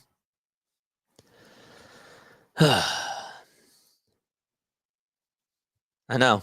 I thought so too. I wonder, we live in a day and age with computers to track how they did it in the olden days. Well, you know, it's funny. Back in the olden days, I'll tell you this. Back in the olden days, you had to wait for the newspapers. And if it was reported on the TV, that's why you would have so many people crowding around the TV. And people would actually go over to people's houses just to go watch the news. And that was more of a simple type of a thing, you know? Now it's more complex, and there's good and bad that comes with it, but that's how they did it back then. You had to either wait for it to be reported in the newspaper, or you heard it through somebody else on the phone or in conversations, or you saw it on cable TV. Different life. Think about like what our parents, think about what my parents had to go through, or my parents had to deal with, and even their parents, you know. Not saying that that's a bad thing, but it's just totally different. We're so spoiled, you know. We are. You heard about it on ESPN, or it was reported on or in the newspapers. So, yeah. It's like texting somebody now. You write them letters, you know? Landlines and papers, or through actual grapevines.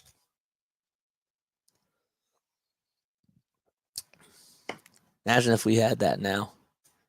It's funny when you think about things in perspective. Yeah, it's weird. And game-wise, I mean gut feeling. Didn't I know like people would actually go over to people's houses to actually like watch TV and to do that. But I think that somebody was saying how they were all crowded around. I think it was like when Jeter was drafted. You know, he got the phone call on the phone that he was drafted by the Yankees. And yet, like on the actual day when he got drafted, he had a whole circle of people watching the TV. They didn't have phones. They weren't looking at their phones. They were actually, you know, showing it on TV first. And now, I will say the one thing that bugs me nowadays is like when I'm watching the draft, or if I'm watching something that is sort of like, you know, it's a made-for-TV event, I try to silence my notifications now on Twitter, because now the stuff gets reported right before somebody gets picked. And there's really like, it kind of spoils it, you know? Like the whole thing about the draft to me, and I know that people have jobs to do and everybody's cable is different, you know, like where they're tuning in from. So they may be delayed. People may be behind because they paused the stream or whatever. But I like to be told certain things, you know, and I don't like to have certain surprises spoiled for me. So, Telegraph. Yeah. Don't know. I've had cable since I was 10 or something, so I've had ESPN and stuff like Prism since the 1980s. Just Darth Pooh. Yeah. Let's take a sip of water. Eagles signed veteran offensive lineman Nick Gates. Mario Goodrich got released. I mean, does that really surprise anybody? Is Mario Goodrich getting released, you know, like really surprise anybody? Next, it's Bradbury. And Bradbury's actually had a really good camp so far. But now we get to see what happens with the shoulder pads. Sorry to change the topic for those people that don't like the Eagles, but I just saw that on my timeline, and I was like, wow. They got Nick Gates on the offensive line. I wonder which rotation he's going to be in. So, bro, you didn't have to pay 1980s, or you didn't have to say 1980s like people didn't know. But are you talking to me? Did I say something like that? Since the 80s. You didn't have to say 1980s. Yeah, okay. Well, it's weird now because Yeah, I guess I didn't have to say it like that. You're technically right. You're technically right. Yeah, because like when you add in that extra 19, I can understand. I get it, because then it makes you feel older than that, and I'm gonna be like that to the, to the next generation. I understand where you're coming from. I get it. I totally get it. Didn't have to add the 19. You're right. You're right. You're right. 2 hours before the deadline. Do the Phillies expect to do anything else? Do the Phillies expect to do anything else? That's one thing. Are the Phillies going to get anybody else? That's a whole nother thing. Rob had a quote. That's what you're saying. Sorry, I got to read the full thing first before I do this. 2 hours before the trade deadline, do the Phillies expect to do anything else? We got another move. Paul Blackburn is a Met. Let's see. Let's pull this up. Paul Blackburn. Sorry, we were getting distracted because we're waiting to see if the Phillies can make a splash. But yes, Scott Lauber. I'm sure that he said. I know he said that. But yeah, Paul Blackburn is now on the Mets. Here we go. Mets are finalizing a deal to get Paul Blackburn. Here's Amazing Andy. Got Paul Blackburn. So the A's are selling. The A's are selling. So is Mason Miller and Brent Rooker available now? Just because they got rid of Urseg and now they got rid of Blackburn? Are they selling now? Because maybe this is interesting. Maybe we will see a move now. Because now I see little pieces going. How about those big fish? Come on, man. So, Paul Blackburn is going to the Mets. Even the Mets are making bigger moves. This guy is a 1.16 whip this year. A proven vet who can go deep into games for the Mets. He's 30 years old. He's a right-handed pitcher. The Mets! Come on, Dave! I just want to see the team get better. That's all I ask. Just give me one guy. I'll just take an outfielder. At this point, I'll just take an outfielder.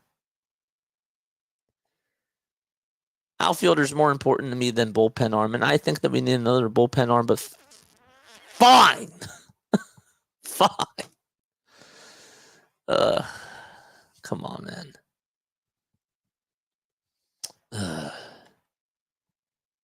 Hopefully a move happens soon, says Luke Arcani. I'd like to pull up this tweet because this is... Luke does a really good job, man, for Fox Sports The Gambler. And Phillies Digest, too. I've always thought that he's a really, really good person at what he does. Hopefully a move happens soon, but until then, let's do one of those Ask Me Anythings. Phil's deadline, MLB anything. Is Dave Dombrowski awake? Oh, sorry, I didn't add this back to the stage. And again, if you want to come on and join the StreamYard, you're more than welcome to do so. I'm looking to take new faces for sure. Please come on and voice your opinions. If I have to cut you off because a big move happens, I do apologize, but just know that in advance. There's the StreamYard link. You're more than welcome to join. Down by the river in a van. Down by a river on a rock. I know a man is down by the river. Nat Foley. Saturday Night Live. But yeah. Okay. Luke Arcani can make all the tweets. And I love Luke. But man, JT Chargoy is being dealt to the Mariners from the Marlins, according to Ken Rosenthal. Man, Rosenthal is going back and forth with Heyman and Morosi. Let's see JT Chargoy. Man, the Mariners, they're making moves, dude. They're making some moves. JT Chargoy. About that. Daryl Morey and Dave Dombrowski both live in a van down by the river. But hey, to be fair, Daryl Morey actually made the right moves. And I don't know if it's the van now anymore. Maybe he upgraded to a house. We'll have to wait and see. Not saying that Dave Dombrowski is stunk with his moves. Overall, he's done a phenomenal job. He has. I hate doing this, though, but I have to hold the man accountable. He's done so many great things for this team. I'm not saying fire him, but I have to hold him to the highest standard because I hold everybody to the highest standard. I do. It's the way it goes, and I don't like doing this. True, Morey actually came out of the van and joined Howie Roseman. Yeah. Chuck Fletcher, though, was in the van. But yeah, JT Chargoy. How about that?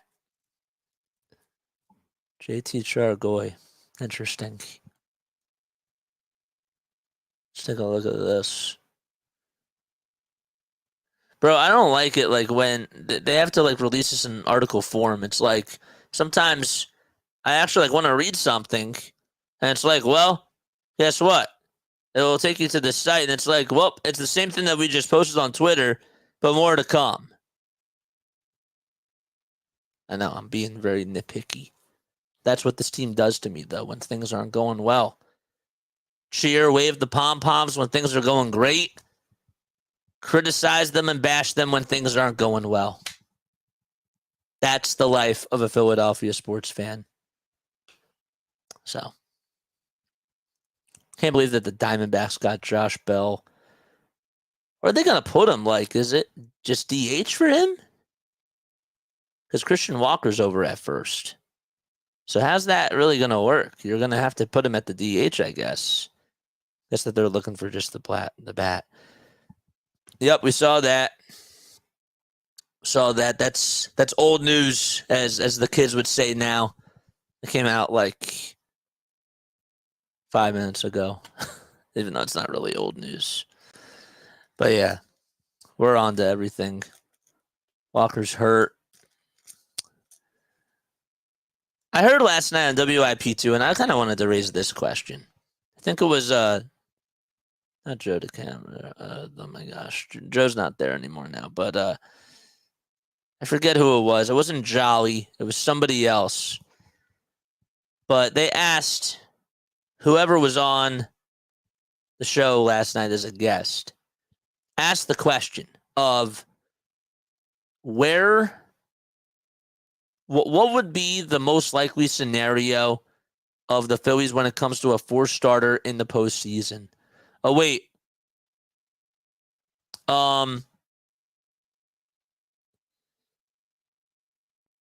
Okay, that's just the end of the...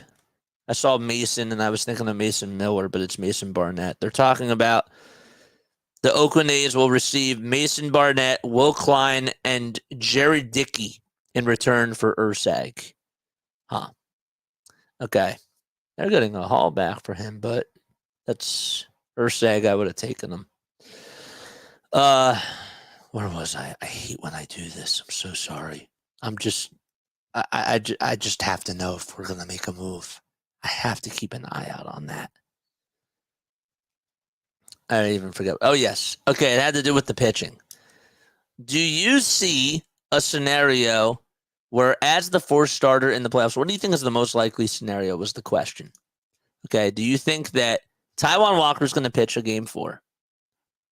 Could you see the Phillies actually making a move within the next 2 hours to get another starting pitcher and have that pitcher pitch a game 4? Will it be Christopher Sanchez? Or is it going to be Spencer Turnbull? What do you think is the most likely scenario if we have to go to a game 4 starter in the playoffs? Out of all 4 of those options, what's most likely? I think the most likely is to go to Christopher Sanchez, and that should be the best decision. But I know Taijuan's getting paid that money. Will money and the politics matter over Christopher Sanchez? I think your 4 has to be Christopher Sanchez, but we're talking about a playoff game because then there comes a time where the money, just like, for example, last year we cried for Ricky Council to actually get some playing time, but we knew that that wasn't going to happen because Tobias Harris on the Sixers was getting paid a huge contract, and they had to play him because of that. That's like one of the unwritten rules in regards to the NBA and in regards to basketball. And in sports too, that does play a factor. So are they going to have that same approach in the playoffs? Because I'm not okay with that. But I'm just asking the simple question: will Christopher Sanchez have to come out of the bullpen just because Taijuan Walker is getting paid a huge amount of money? Walker didn't even pitch last year. He didn't. He didn't. That's a very good point. But will this year be different because he didn't pitch last year? Is there anything stopping us from having Taijuan be a reliever? I don't think Taijuan should even make the playoff roster right now. Why have him? To be fair, I did criticize the bullpen as of now and say that nobody in the bullpen has really done anything for them except for Jeff Hoffman. But that can change in about a month and a half. They would have to be so desperate to have Taijuan Walker on this team if they're looking for him in a bullpen spot. That's like hitting the panic button. I don't think he even makes the postseason roster, personally. But I'm raising the question if you think that he's gonna be a 4-starter in the playoffs. Phillies baseball just tweeted out something. Let's pull this up. Let's pull this back up. We'll keep this up here.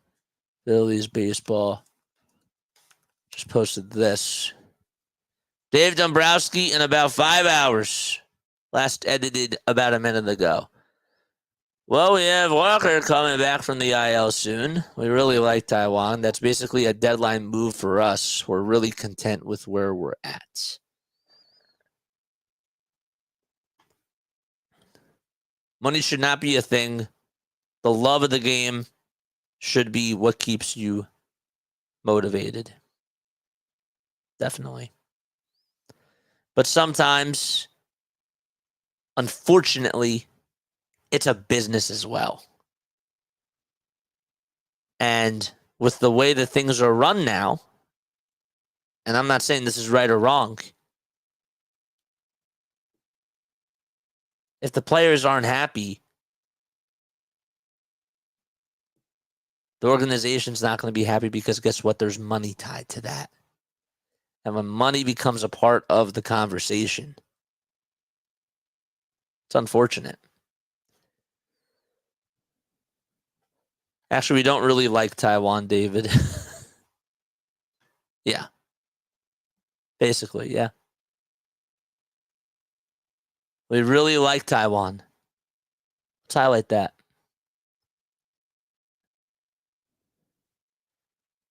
He didn't actually say this, by the way. But I could actually see this. I could see this being a quote. We really like Taijuan. That's basically a deadline move. And even I got to be accountable for this. Even I said, give him some time. We're jumping the gun too soon. And after about 7 starts, then I said, okay, clearly he's not right. I was willing to give him the benefit of the doubt because of the fact as great as Spencer Turnbull was doing. Turnbull didn't have the track record of being an innings eater like Taijuan Walker did. If that happened at the end of the season and Taijuan was coming back and Spencer was doing really well at the end of the season, then I'm saying, hold up, Taijuan. let's let this kid pitch because now we're going into the playoffs and we don't have time to experiment with something. It's a fifth starter, yes. However, if he's pitching really well, feed the hot hand at that time. So, yeah. Whatever. I don't think he's wrong about that. Simone Biles and Team USA scored 171.296 points to finish well ahead of Italy and Brazil and win the team gymnastics gold medal in Paris. Wow. In Paris. Good for them. Good for them, dude. I forgot I can't play the applause, but that's great. Let's pull that up. Shout out to Simone Biles. Shout out to the whole USA gymnastics team. Really, that's impressive. That really is impressive. Congratulations to them. Congratulations. That's great. That's really awesome. I can't wait to watch the highlights of that. I wanted to watch that today and see how everybody did. I'm a big fan of Simone. Always been a fan of hers. But yeah, that's really cool. That's so sick. Another arm in the bullpen doesn't solve the issue of the incorrect assignments. Coaching should be held accountable for not setting a pace players can follow. And I agree with that, but two things can be true. The players aren't executing, but are you just going to stand there and just say, you know what, like, we should be fine. Like, it's been going on for 3 weeks. Like, you're being a bystander if you're just standing around saying, well, they'll figure it out. Well, I'm not saying maybe that's a bad analogy. If you're saying to them, like, yeah, like we have the pieces and clearly they're not executing, there comes a moment in time where you have to step in. When are you willing to do that? After 3 weeks, and it's the trade deadline, and your expectation is to go to the World Series, it's not a panic move. It's taking action when action has to be taken. With the fear of folding in the playoffs like what happened last year. So, yes, the players have to be better. And the coaches, like you said, have to be better. But I ain't just going to sit around and do nothing. I'm not watching this like it's a movie, even though I call games on here, and that's what I'm doing, thanks to YouTube.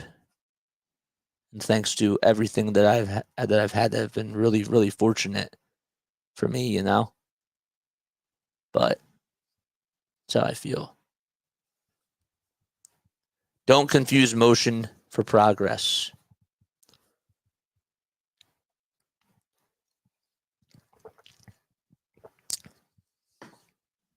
I'm looking at everything, man. I'm looking at everything. Any more moves that are being made right now? Got less than 2 hours. 1 hour and 42 minutes, Dave. I am curious to know if now Mason Miller is going to be gone. Do we actually know? Do we actually know how long Mason's going to be out with this pinky problem? Does anybody actually know? I mean, I could try to look it up, but did the A's really give a timetable?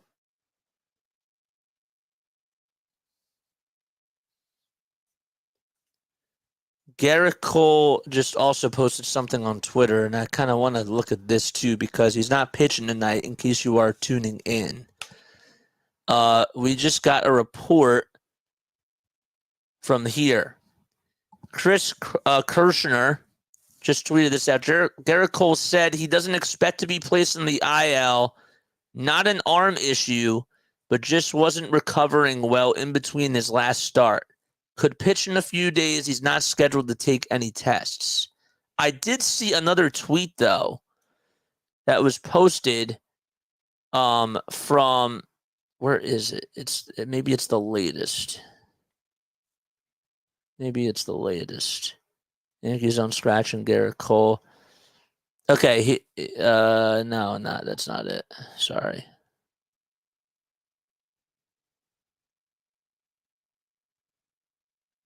There was one other thing that I saw. It was on my phone. Let's just pull it up here.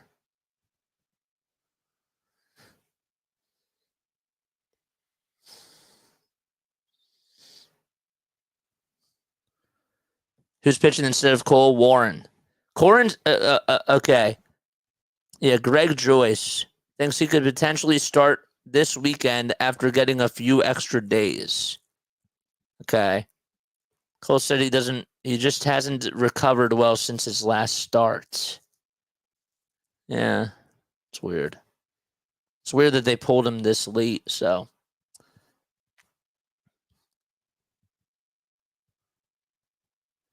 So the pinky gets you out. Where are the other fingers as they don't play? Well, I don't know. Like, he's a pitcher, right? So pitcher has to use all 5 hands or 5 fingers, obviously, to get a good grip on the ball. That's that's a big thing. So if he's not gonna miss too much time, if he's gonna miss like another 2 or 3 weeks, I'm still fine with going after Mason Miller. I'm still okay with it, but that's if he's gonna be okay. So I don't know where the A's stand on his health and where his recovery is going to be. Oakland A's are receiving right-handed pitcher Cade Morris, who was the Mets' 25th ranked prospect.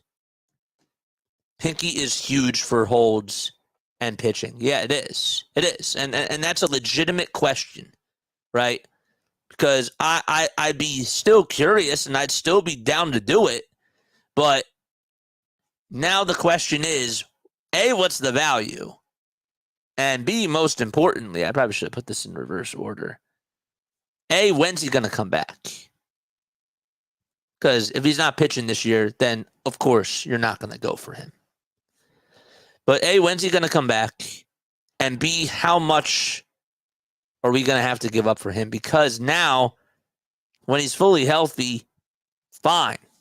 But now you raise a couple of concerns, and now is when I kind of look to myself and I say, well, maybe we should think about how much are we really going to give up, because we don't really know how he's going to be. And yes, like, we'll have to take a gamble, but now you don't want to give up too much because you don't really know like what you're getting into, if that makes sense. That's kind of where I draw the line and say, yeah, usually I'm like, go get the guy. I don't care how much it costs you, but this is a little bit different because while, yes, we're in a win now mode, I don't want us to feel like that we should throw everything in just because there is a legitimate case that he's not healthy for this year. That's why I don't want to give up too much for Mike Trout, So, yeah, no worries. We're here to help. Absolutely. But yeah, the pinky absolutely matters when it comes to pitchers holding or getting a grip of the baseball for sure. And it wasn't even a baseball injury that's where he had it happen. I forget specifically how it occurred. Somebody would have to remind me down below in the chat, but that does matter. It does. So I'll be on tonight. We still got the stream set up. We'll be on here till about 6:15. Because again, remember this, just because it's a 6:00 deadline doesn't mean that there aren't moves that won't be made after the deadline is over, after 6:00 is done. The whole reason why you have the deadline is because you have to make sure that if there is a move, the move itself the negotiations had to have been done before 6:00. They have to be done before 6 o'clock. If the news gets reported at like 6:07, that's why. Or else then that's, I guess you call it tampering. You can't do that. And then the team would get fined for that. But yeah.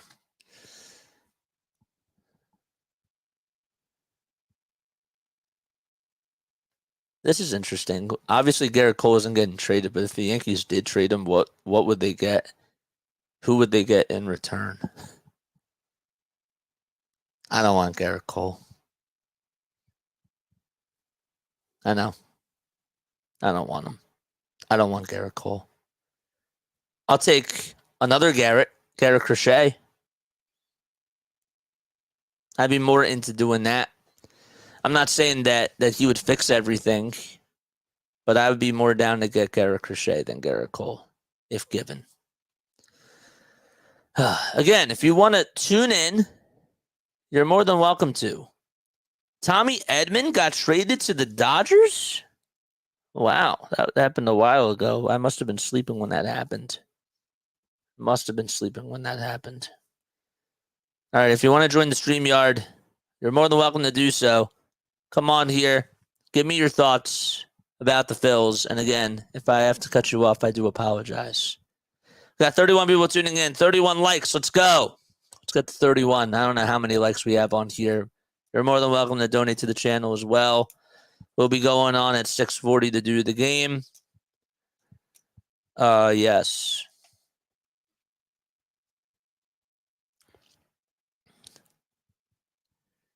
Here's a Jeff Kerr report that just got posted. Oh yeah, we covered that before, Darth Pooh. You must have missed that. That was done like 20 minutes ago or so. We talked about that. 40 likes, great. Oh, you're saying that the trade's now confirmed. Okay. I got you. Thank you for updating about us about that. Thank you. Jeff Kerr posted this. Let's zoom in a little bit here. Rob Thomson says he's not really anticipating anything for the trade deadline between now and 6 p.m. If there is something, it might be a small thing. Nothing has come across my desk. I love this club. I love the group. The talent's here. Makeup is here. I love everything about it. Bro, you just posted one more word and it's like see more. Just one more word, bro. I love this club. I love this group. Talent's here. Makeup is here. Bro, come. I get so annoyed when I look at these things because it just brings up, it just brings up more anger. You know, I'm going to get rid of this for all you guys because you guys don't really deserve to see that. I've had it with everything that he's talking about now. Well, I agree with Topper. Now hold up a mirror and do the thing called introspection. I just, man, come on. I just want one more nice move. I just want something that's going to help us move this needle. And I agree in theory that they have a World Series team. I get it. Yes. I just want them to win. And I think that my gut's telling me, well, now my gut's telling me Trevor Richards is going to the Twins, according to John Heyman. Trevor Richards. I saw that first report. Twins are acquiring right-handed reliever Trevor Richards from the Blue Jays. They probably did that because they saw that the Royals got better with their bullpen. So they were like, you know what? Let me just pull this out of my sleeve. Yes. Correct, Serena. That's get them in line to be the fleeking manager and not their friend. I agree. I'm with you. I 1000% am with you. You have to hold them accountable. Anything he says now, it's like talking to, I don't know, I didn't want to listen to his press conference last night. It's literally like talking to a wall. And I just want to go to sleep. This is the curse of Rob Thomson. But yeah, this is another big move.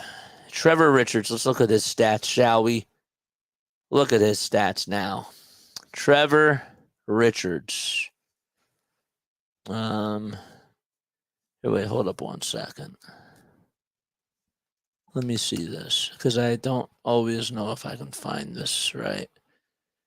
Trevor Richards. Pirates just got Tanner Scott. Dude. Come on.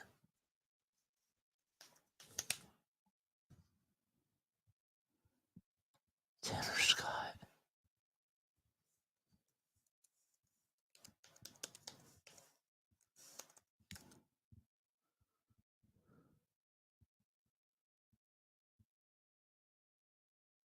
Oh my gosh, man.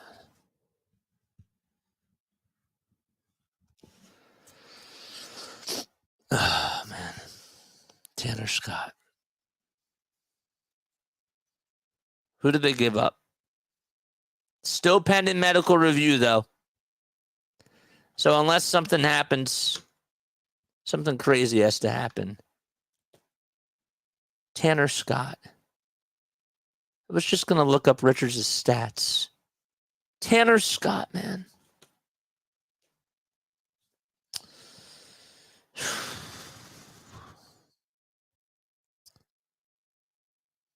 Tanner Scott.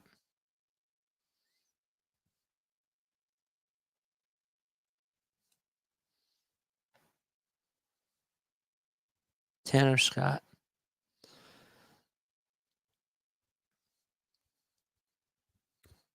I wanted Tanner Scott.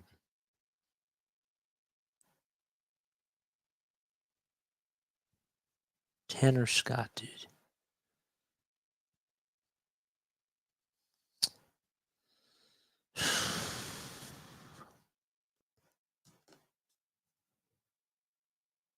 Tanner bleeping Scott.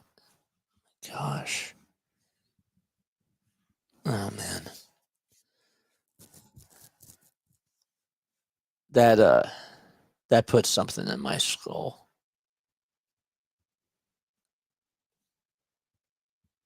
He has a 1.18 ERA, 10 runs allowed, and 45 2/3.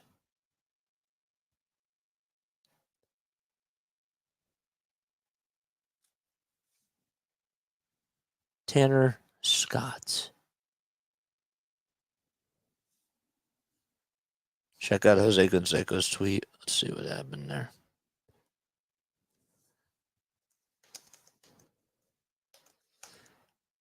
Tanner Scott, dude. What did Jose Canseco say?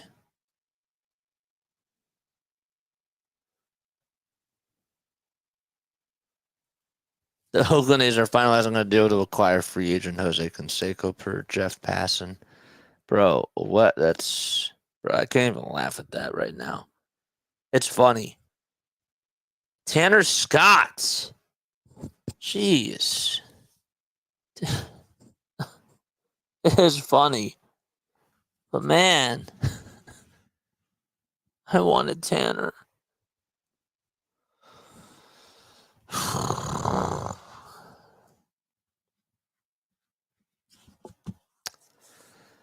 Wow.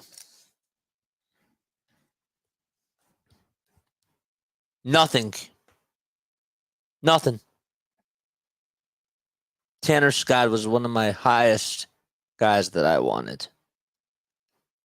Tanner Scott, dude.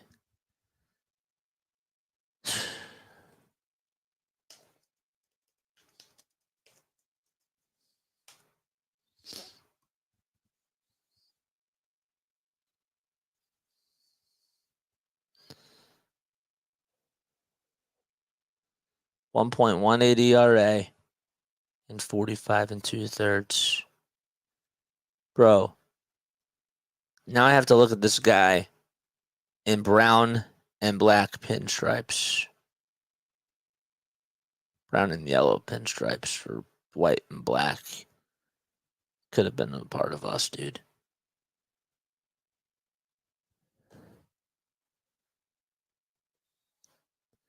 Padres bullpen with Jason Adam, Jeremiah Estrada, Tanner Scott, and Robert Suarez.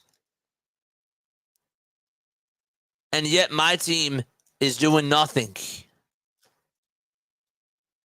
My team's doing nothing, man. They're just...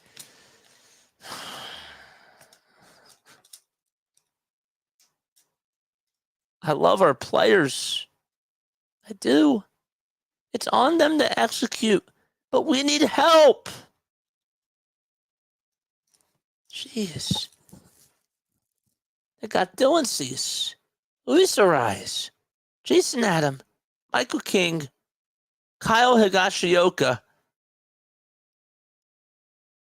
Now this guy. That's wild. What's up, Brianna? How you doing, Brianna? How you doing? What's going on? It's feeling like 011 all over again. Not there yet either, because we have to wait and see what else happens. Heyman just tweeted out that Snelling and Mazur are being dealt in the Scott trade. Snelling trade. Robbie Snelling. It's a great trade. They got Estevez. I get it. Just give me one more arm, though. Just one more, dude. At this point, I did say like a couple of seconds ago that fine, like jeez Louise. Couldn't they have just gotten rid of some prospects for him? Wouldn't you have done that? In that deal, I'm throwing in Cava, I meant. I'm thinking of Cava. Oh my gosh. I'm throwing in Cava, Starlin Cava. I'm throwing in all these other guys to go get Tanner Scott because I want a darn championship, dude. I want a championship. Is that all? Is that hard to ask for, man? Usually I'm like, hold on to these guys until it's a situation like this. Brian Honig was also a part of the trade as well, along with Tanner Scott. If you're new here, hit the thumbs up button. Hit the subscribe button as well. Darth Pooh, you're the best. You're keeping me sane at this moment. You are.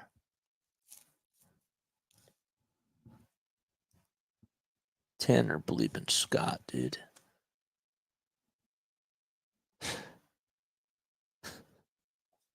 Damn.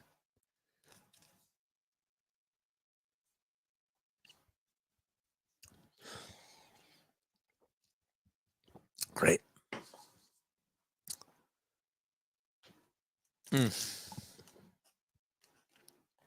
All these moves being done left and right.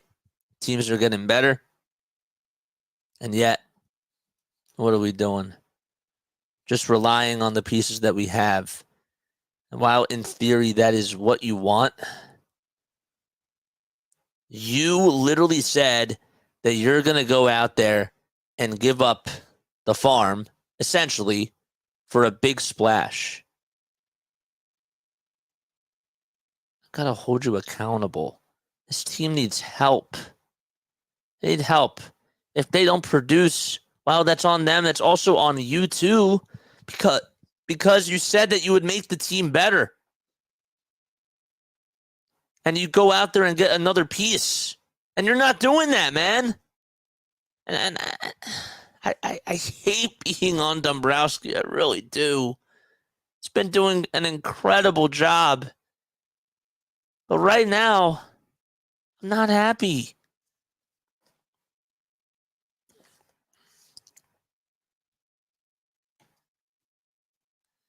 This is a big price, though.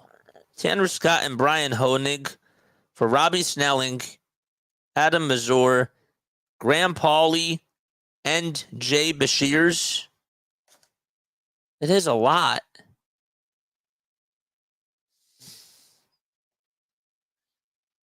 I do that for an outfielder. Maybe I wouldn't do that for this. I don't really know. I don't know.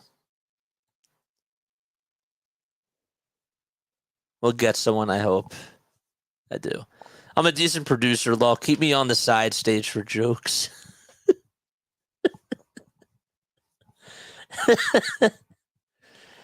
The best, dude.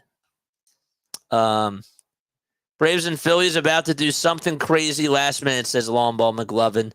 Bro, your team, first of all, shout out to you, man, because I love you, dude. You know, shout out to Long Ball, bro, because Long Ball's doing his thing, and I'm really proud of Long Ball.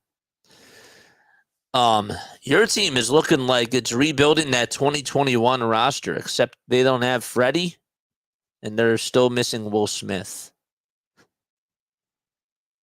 You know, and Dansby, but get Rosario back. Oh, and Jock Peterson, you're missing him too. But you got Rosario back, you have Soler back, you have Duvall. You know, Alex Santa. Oh my gosh, why do I always forget how to pronounce his last name? Antopoulos seems to really be doing some really good stuff for your team. I'm not happy with mine right now. And Long Ball, you know how I get, dude. When things are going great, I feel good. When things aren't going well, I demand change. I'm not saying blow it up. Not saying that at all. I'm saying I have to hold you accountable for your actions, Dombrowski. Every time I say Dombrowski, I'm not going to lie. You know what the first thing that comes to my mind is? First thing that comes to my mind is Wazowski. Literally. Another trade done, and yet the Phillies are staying silent. Wow. Mets have made another move, and they got Tyler Zubair from the Rays. Great. Tyler Zubair. Another one of those guys that I was thinking about trying to go for. Mets are getting Tyler Zubair from the Rays for Paul Gervais. Or Gervais. I'm sorry if I pronounced your last name wrong. If I would have known earlier, I would have studied that. Great. Man. That's awesome. Just sit around, watch everybody get better, and just pray to God that your ball club can just pull it together. What are his stats? What are his stats, man? I know he was having a good year. I know. 2.70 ERA. No, he only pitched in 2 games. But last year, he hasn't pitched since 2021. They're taking a gamble with him. But he was another. He was another. I literally forgot that he pitched 3 1/3. His stuff, though, looks really good. I was thinking about trying to go for him, but now that I really do think about it, it would have been a gamble. Rivals are getting things done, and this is not good. A move won't fix what is broken. Too much faith on one position player when we are suffering from bad math choices. Part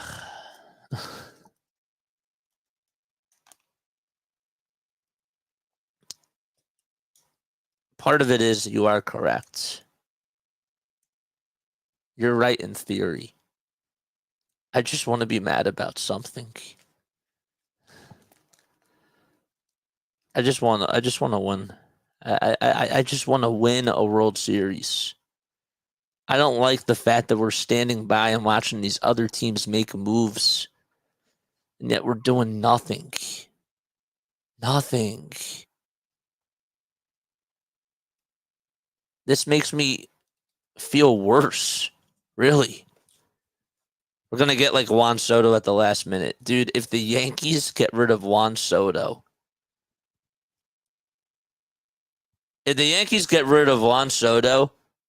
I'll say this right now. How about this? If the Yankees get rid of Juan Soto, I'll put it to you like this. Within the next hour and 15 minutes. I'm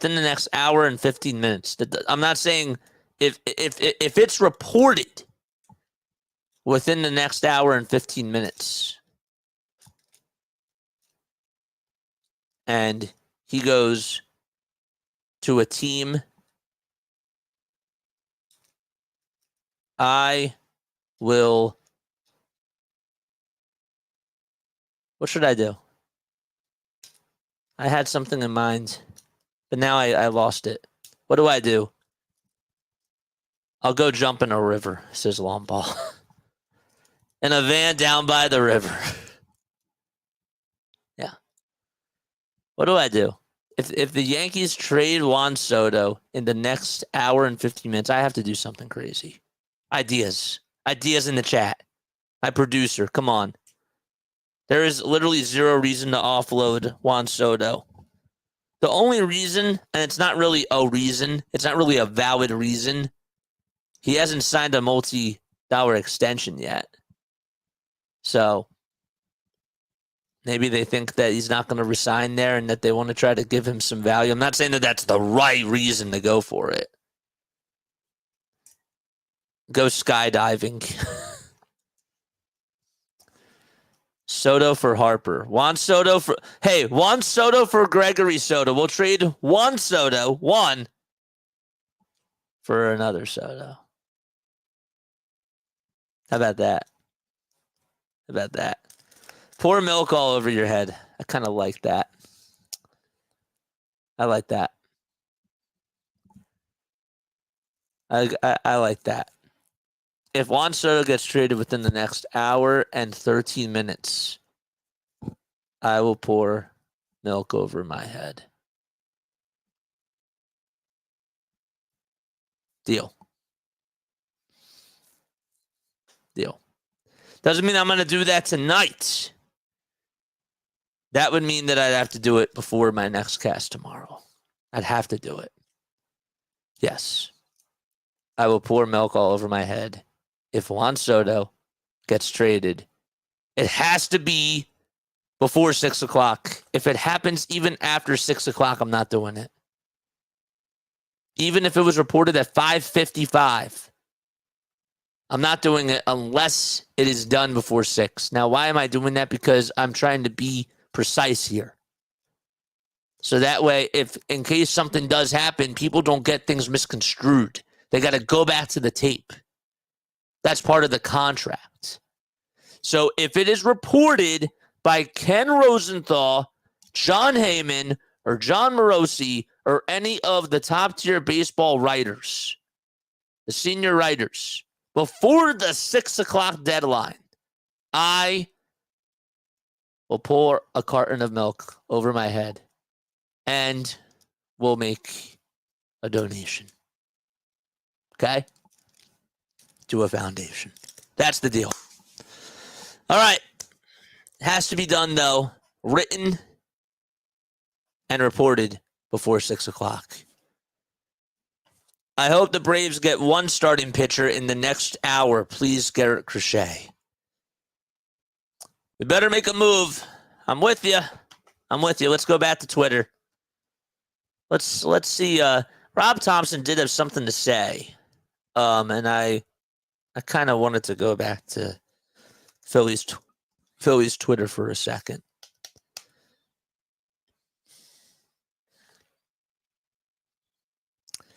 Andrew Shafin, the return for him is Montalvo, who's the Rangers' number 27 prospect.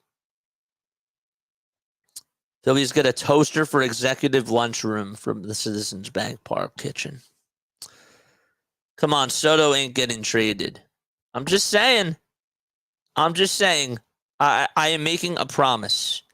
If Juan Soto gets traded and it is reported before 6 o'clock, if it's at 6 o'clock, we're not doing it. Well, actually, wait, no, we are, because that still is, it's like a fair or foul thing. That's a fair ball. 6 o'clock, at the 6 o'clock deadline. So that means even at 6 o'clock, even if it's reported at 6 o'clock, then we'll do it. That's the deadline. Please get someone, says the Philly sports guy. Yeah.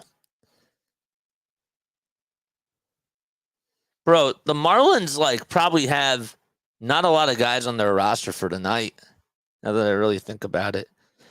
Another trade. Oh, the Rangers are sending. Okay, this is just for the Andrew Shaffian trade. They're sending Chase Lee and somebody else in the deal. Okay. No, nobody right now. Nada.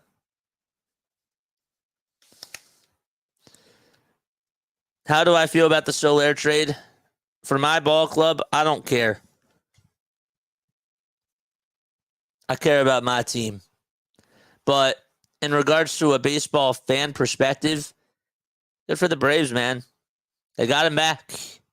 They could use another bat in this lineup for this year.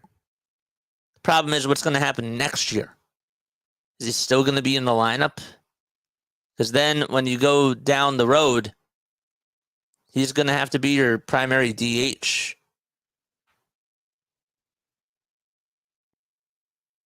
Blake Snell to Atlanta?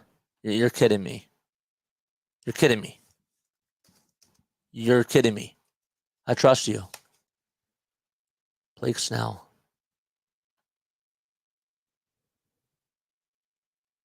Blake Snell. Oh, I see what you're saying. You're saying that you want Blake Snell. I say, man, for you guys, you should want Garrett Crochet. You should. Read the names, JJ. Blake Snell to Atlanta for okay. Sorry, that's why I got to read the full thing first, guys, before I jump to conclusions. I'm just you have to understand though that I am on literally just looking everywhere because I'm desperate. I have an hour left to be desperate. So you have to understand. You have to understand that I have to be. Okay, that's fake. That's the same thing I'm thinking. Have there been any news about Mason Miller being traded? Nothing yet. And again, I'll ask this question one more time. Do we know how long he's going to be out? Because that is a thing of concern. Let's honestly be real. Do we know how long he's out for? Does anybody know? Is he out until mid-August? Because if he's out until mid-August, I'd say fine, still go for him. But if it's longer than that, if it's not going to be until September, and I don't know if he's going to be 100%,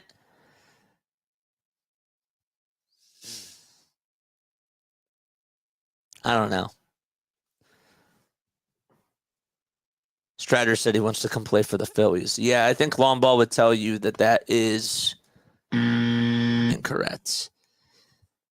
It's injury to the non-throwing hand. I don't care. You got to put the glove on.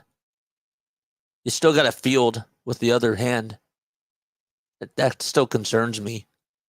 You're throwing the ball, but you're also getting a grip with it on the other hand. So, even if it's the non-throwing hand, I don't care. It's a pinky problem. You're using that to squeeze the ball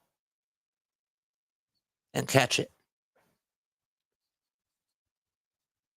Damn, it's like the Padres went to the restaurant and ordered one of everything. Yeah, they're like, let me just take this. Let me try to spice things up a little bit, get a little bit of this, a little bit of that, add some pizzazz a little bit here. They're just buying things, man. I'm not telling you that that's how it goes or like that's how it should be. You got Machado, you got Tatis, you got Bogarts, Yu Darvish, Dylan Cease. You got a lot of firepower, man. You really want Vlad, dude? Bro, Vladimir Guerrero Jr. We do not need an infielder. No infielder. You want to put Kyle Schwarber back out there in left field? I don't. If Vlad's going to be the DH, the other thing too is, how would you think Bryce Harper is going to feel if you go get Vladimir Guerrero Jr.? I don't think he'll be happy about that at all. I don't want Bo either. Don't get me Bo. If we're getting somebody, it better be an outfielder. An outfield bat. That's all.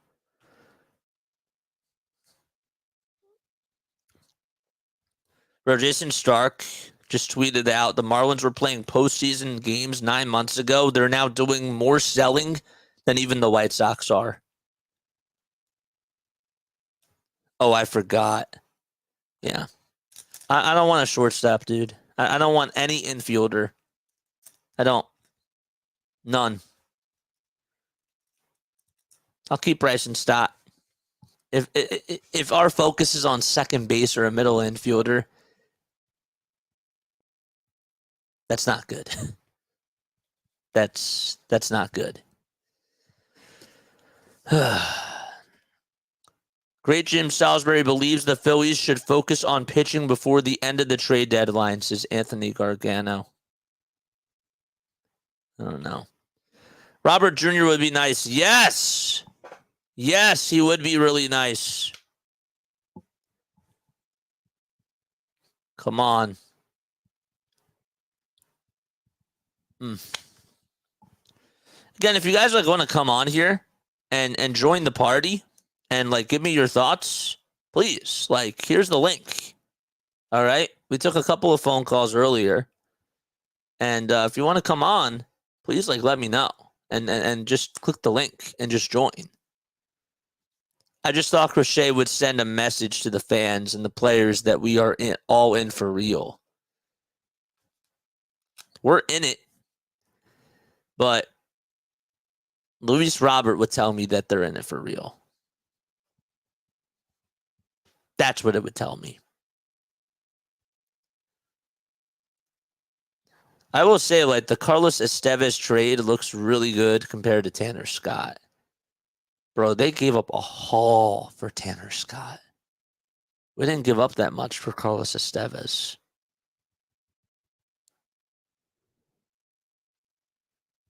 So,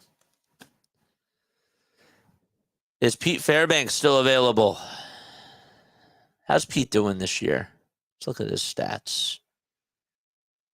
Oh, look at his stats. 3.11 ERA.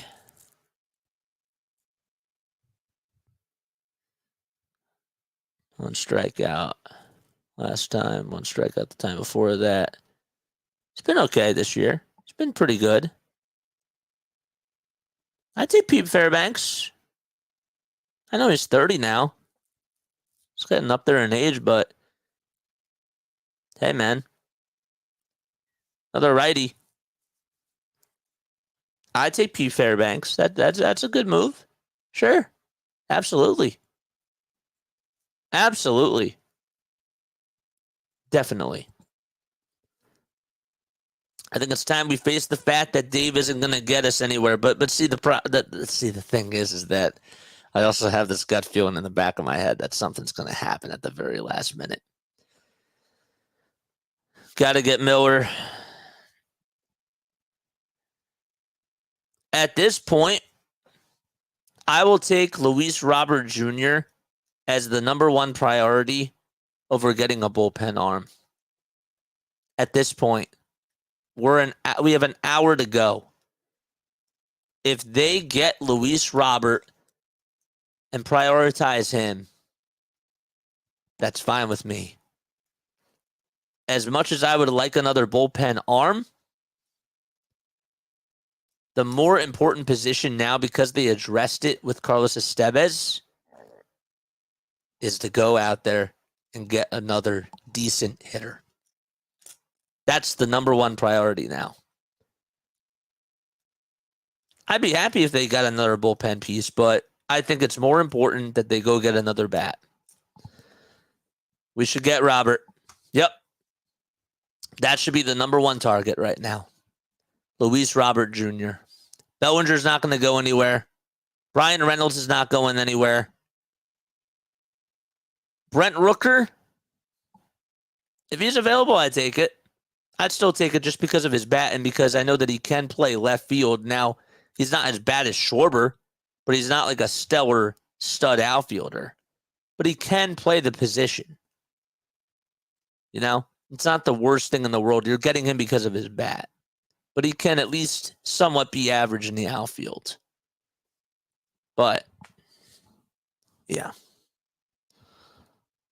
And I'm not even telling you that even if they get another move here, that's going to save the season. I just wanted to help them. Maybe it gets them juiced up, and maybe it gives them some sort of firepower to just latch on to something. You know? Sorry, I'm looking down on my phone. Is today Trey Turner's birthday? I thought it was June 30th. Is today Trey's birthday? Trey Turner's birthday's today? Is it really? No, it's June 30th. Okay. An hour left. And again, if you want to come on and give me your thoughts, if you want to talk in person, or talk on your virtually, I should say, there's the link. Just click it, man. The only impactful move right now would be something like Marsh for a Trout deal. That would be a bolster for getting him into the rotation. Plus, with his health, he could platoon. Yeah, I'd be okay with a Mike Trout deal. The only problem that I have with Trout is that he got injured during rehab. How many years are left on the contract? I'd have to look at it.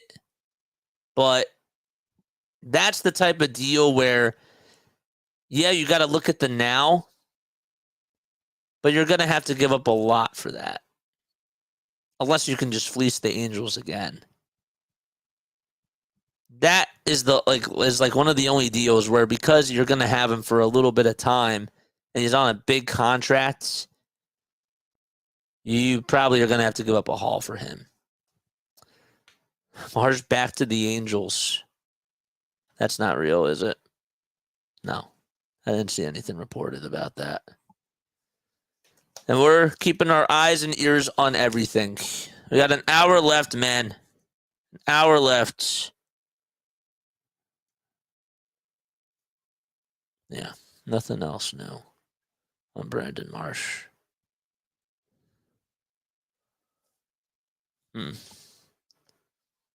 Y'all are doing Marsh dirty. I love Marsh. Marsh just clearly hasn't been doing so well this year, though, and it's hard not to look at him. He hasn't really been producing. Really, the weak link is Rojas. But I think Marsh definitely brings good vibes to the team. But we need another outfielder. You need another outfielder, dude. You just do. Stack up the outfielders.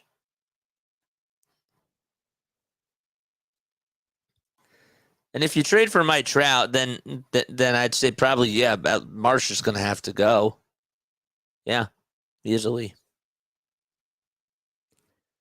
That would suck, but it's a business.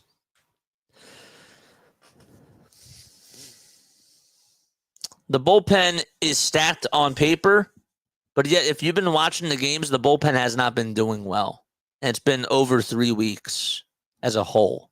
So That's the problem that we have right now, is that the bullpen is not doing a good job. Alvarado, I know that when he's hot, he's hot.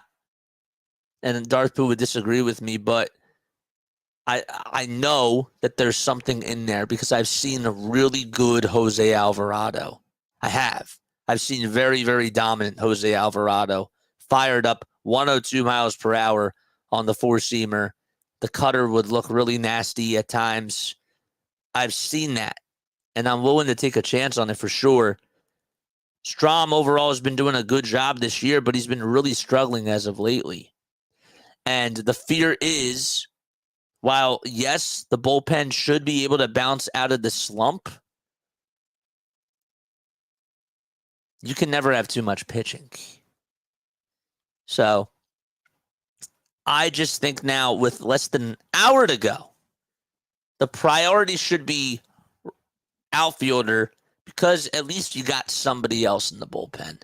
And it's not just an arm. Like, Estevez is a pretty good arm. He really is. Like, maybe I've been downplaying it for a little bit of time. I have to be honest. He's a really good arm. He is. He's a really, really good arm. He's probably their second best guy that they have now in the bullpen. And he'll be your best lefty. For now. For now. Braves need more setup guys for AJ and Iglesias. Yeah. Braves Champs, thanks so much for coming on here, by the way, man. I really do appreciate that.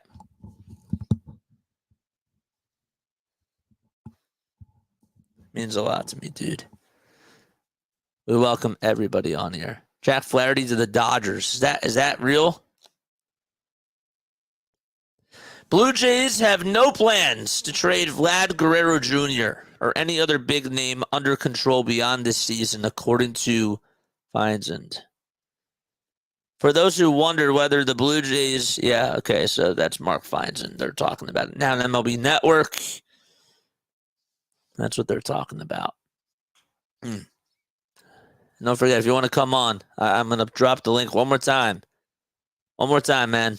You're more than welcome to join the StreamYard and talk to me about how you feel about this ball club.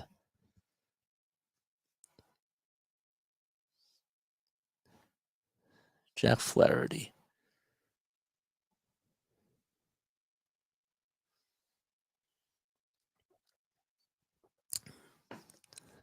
Jack Flaherty. I'm surprised that scoop ball hasn't been dealt.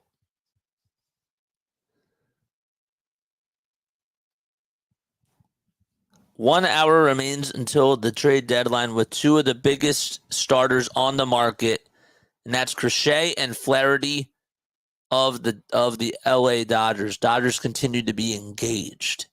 So they're interested. They're highly interested in Jack Flaherty. They didn't get him, but they're highly interested. Okay.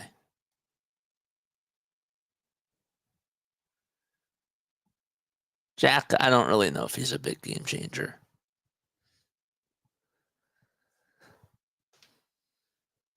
Roman Anthony scratched his head to relationship to a trade. Mike says, just cough up some mid-tier prospects for Kevin Pillar, man. You can't be content with this outfield. I'm not content with the outfield. And even Kevin Pillar, I'm not going to be happy with. He's something, but I just can't, man.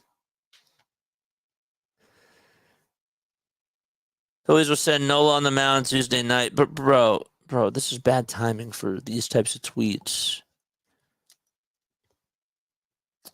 Phillies are just built different when it comes to close to playoffs, but I hope the Braves go on a crazy streak like we did in 2021. Yeah, I'm not telling you that the Phillies aren't going to go far in the playoffs, because I do still expect them to make it to the World Series, and the expectation should be to win the whole thing. I'm just not feeling good right now. And I'll feel better once they go back to their winning ways and go back on a winning streak, and then we're going to feel better because this team is bipolar, but I'm living in the moment, and I demand a trade for Robert. I do. I demand it, dude. That's how I feel. Phillies need pitching help before an outfielder. I disagree. Because last year the bats went so cold. And this year the bats, for real, if we're being honest, let me turn that off for a second. If we're being honest, Brian said this last night. And Brian, shout out to you. The pitching was what really got you by in the beginning of the year. You outscored the Brewers and swept them. But you know what? The runs were 7-2. That's gone on for a while. We have, even when they've won games, most of the time, we haven't really been satisfied with the offense. So there is fair criticism that the offense has not been producing like they should have been. The expectation was for them to produce mass amount of runs. That's what the expectation was. The pitching was something that we looked at and said, Aaron Nola and Zach Wheeler are your number 1 and number 2 guy in reverse order. And then it was Ranger Suarez being, like a nice pitcher. He started off, though, like pitching like he was a Cy Young. And then Christopher Sanchez comes in and he's pitching like a Cy Young. And then I can't even tell who's the best pitcher on this team. I think it was Ranger for a really, really long time. But that's how they were winning games a majority of the time. And yet they could still, if they were still involved in the game, they'd find a couple of ways to just get you in one inning. But they relied heavily on their pitching to do that. We weren't saying, oh, the offense looked great today. We weren't really saying that every single day like we were kind of supposed to, That's not really what the Phillies were saying at all. So the bat thing is more of a legitimate concern because that has been going on throughout pretty much the whole entire year. Mike Green says, I've told you about Nola. I know that you hate Nola, but Nola's had a 3.5 ERA, and he's won them a lot of games. He went 6 innings against the Dodgers. I'm not even going into this Aaron Nola thing. If you think that Aaron Nola is the number 1 problem on this team, then I don't know what to tell you. I don't know what to tell you. I don't know what to tell you. The outfield hasn't hit all year. We need a hitting outfield. Okay, now I see your first comment. Sorry. You need a hitting outfielder. You told me about Nola. Nola's been doing pretty good. Besides, look, he's going to give up home runs. That's just a part of the Nola experience. You don't like him giving up the long ball. But really, in all actuality, Nola's been only giving up one. He's been giving up a lot of the homers have been solo homers. Really. That's how it's been. 3.44 ERA. Gave up just 1 earned run against the Twins. He didn't do well against the Pirates. 1 earned run against the Dodgers. 3 earned runs against the Braves. I'll take that. I'm okay with 3 earned runs against the Marlins. Really, it was just 1, and then 2 were charged to him. But I won't say anything about that. 1 earned run against the Tigers. 3 against the Padres. That's pretty good stuff. That's pretty good stuff. It is. He's going 6-7 innings for you.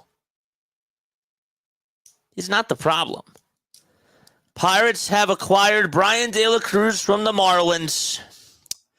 There goes an outfielder, Dave. Great. Brian De La Cruz. Good job, Dave. Great job. Just letting another one go by. Brian De La Cruz. Wow. Just letting another one go by. Jeez.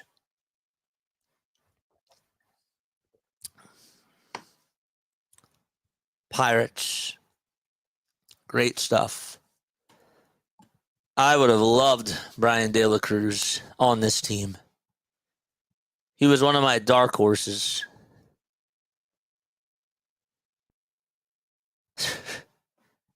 Just lets another one go by. Another one, as DJ Khaled would say. Another one. Great.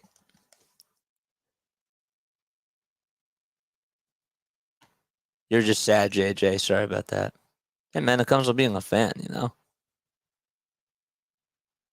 You know, that's what happens. Never said he's the number one problem. He's just one of them. Sorry, that's just my opinion.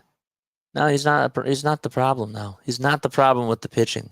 The problem with the pitching is the bullpen. Ranger Suarez has been more of a problem than Aaron Nola right now. Way more of a problem. Philadelphia teams always wait till the last minute to make decisions. Guardians are now tied with the Phillies for the best record in the league, and it ends up hurting them in the end. Oh, man. Great. Great. Brian De La Cruz just goes to the Pirates. Another outfielder we could have gotten. And yet. Our GM, man, our president of baseball ops says, we're good. We're good. How much did they give up, though, in the Hall? I don't know. John Heyman won that one.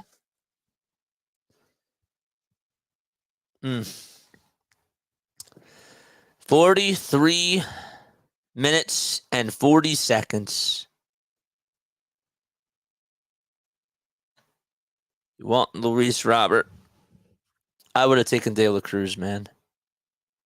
I would have loved Brian De La Cruz. This Marlins team, the Marlins shouldn't even have to play tonight. I know that they're like 39 and 67, but geez, like they're not even going to have enough players. Really. They're trading everybody.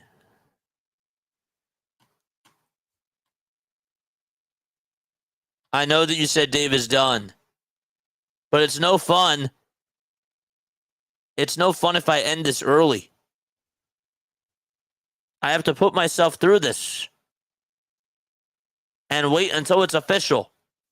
It's like when the Phillies game, when people say that the game is over, I got to put myself through that because it's really technically not over.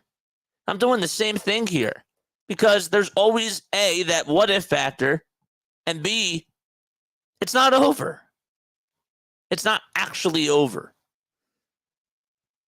Jeez, man. I want to look at Brian De La Cruz's stats. Marlins are probably changing their lineup, like left and right. 245 average, 18 homers, 51 RBI. How's he doing against lefties?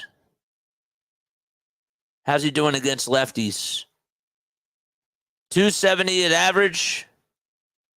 4 homers and 20 RBI and 144 at-bats. That means that he'd be projected to get 8 homers and 40 RBI, whether that's right or wrong. But his average is better. Gets more hits. Jeez. He would have been good. He's 27, dude. Baseball Reference is a good one. You're right. Should have thought about that. Thanks. That's a very, very good one. Marlins starting lineup, section 115, row 5, seats 1 through 9. Jeez, man. RB says on Twitter, shout out to RB, dude. I want to pull up what he said. I haven't even been active on Twitter today because, honestly, I care about interacting with you guys more than people that are on Twitter, during the game or whenever I'm live, because I want to have an interaction with you. That's how I do it.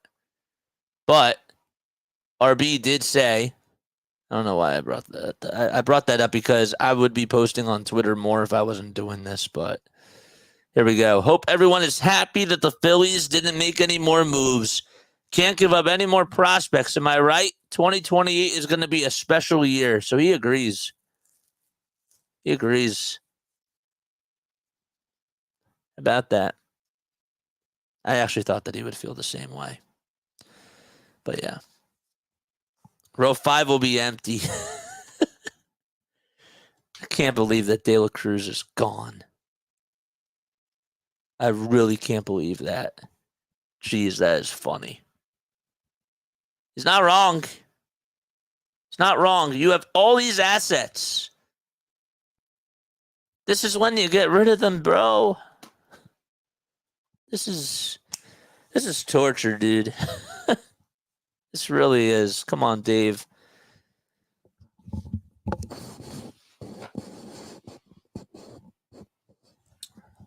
All right, hold up. Hold up one sec. Hold up. It's time. It is time. Where is it? There it is. All right, be right back. Hold up. Be right back. Give me 1 second.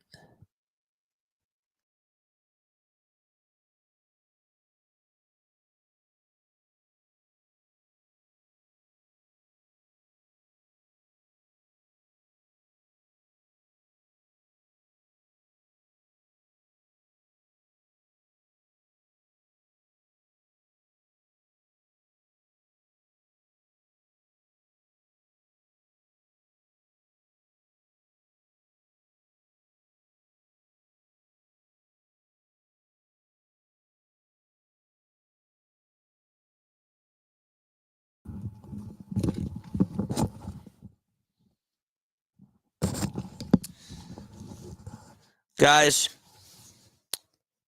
I didn't want to have to do this. I did not want to have to do this, but the jersey's now on. And the World Series 2022 hat.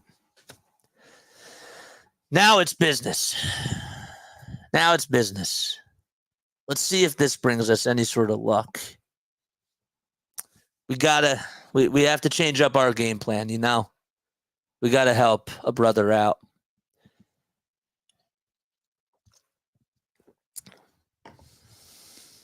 So, it was time to put the jersey on, and it was time to go with the 2022 World Series hat. That's the change that we had to make. Maybe Santander. Santander's not going anywhere. I would have liked it if it was Cole versus Nolas as David. Bro, I don't care who it is. I just want to win. I just want to win at this point. I don't care who we're playing. I don't care who's on the mound. I just want to win, bro. I want to win.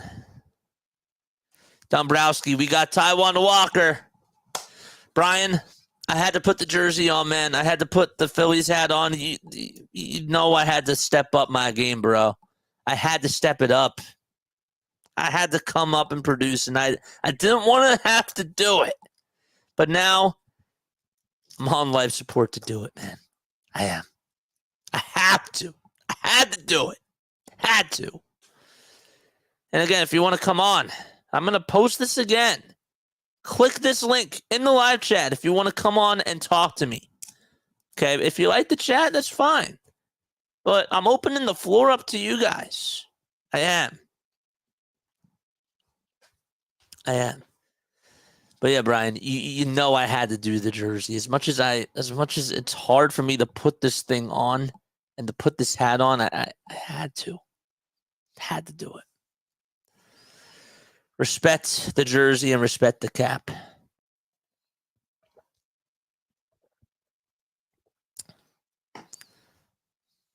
JJ, for the team that you have to shave, man. Isn't this the guy that said the Phillies are going to win the World Series? Mitch, now's not the time. Now's not the time because 3 weeks ago, we were in a totally different position. It's been 3 weeks, dude. And I'm not telling you that they're not going to win the World Series. I'm really, what it is I'm disappointed in how they've played. You know, I am. I'm disappointed in what they've shown me over these last 3 weeks. Mitch is trying to get under your skin. Oh, this is great TV. It's great TV because I expect that they're going to go to the World Series. This is built up frustration from these last 3 weeks of darn you know what. Disgustingness, if that's even a word. Disgusting play. RB says, I hope that you're going to go live after this deadline rant. I'll tell him I'm already live now.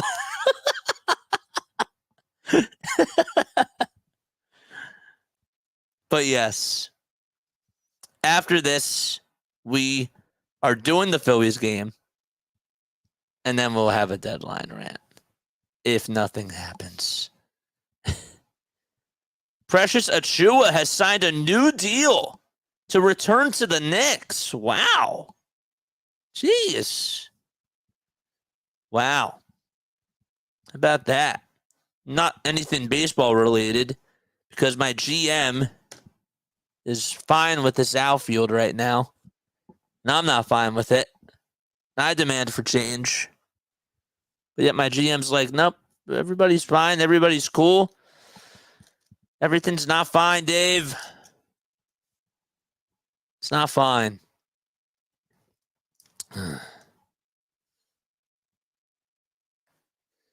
So now that Precious is gone, Marcus Morris has to be in the convo.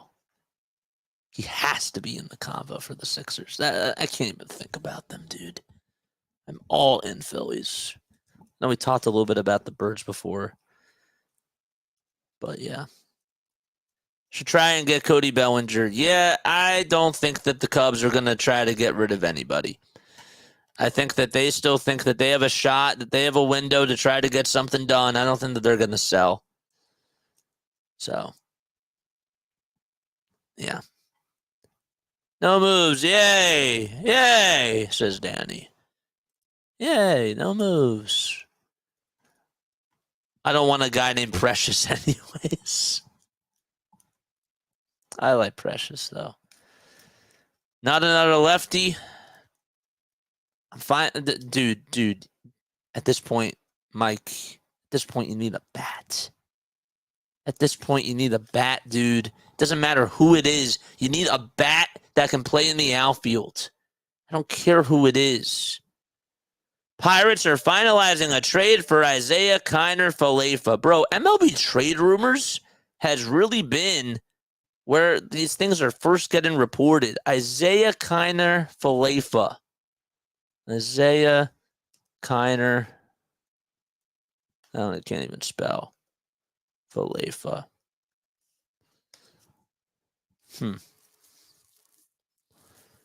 Isaiah Kiner-Falefa.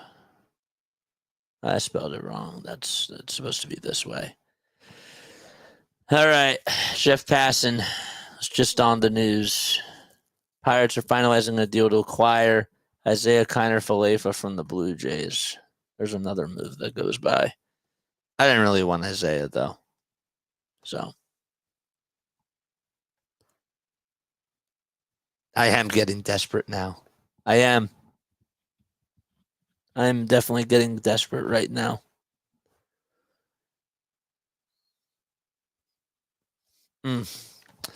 Half hour left. Miami's selling like they just won a World Series. And guess who broke them? You know who broke them? Bryson Stott did, and Stott hasn't even had a good year. So that's the funny part about it. The reason why that they're where they are is because of Bryson Stott. Precious Achua is on a 1-year, $6 million return to the Knicks. There was something else that was non-baseball related that I kind of wanted to talk about. Where was it? CBS evening anchor, Nora O'Donnell will be leaving the long-running news program after the 2024 presidential election. Okay, I just wanted to see what that was. I didn't know if that was CBS Sports or what it was, but we have 30 minutes, Dave. What are you doing?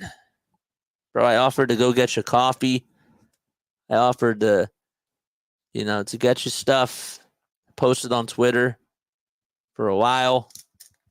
Yeah, you didn't want to accept my offer, man.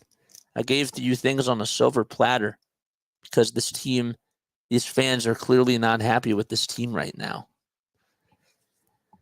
Yeah, I saw that. Yeah, we talked about that a little bit. We gave everybody a shout out, All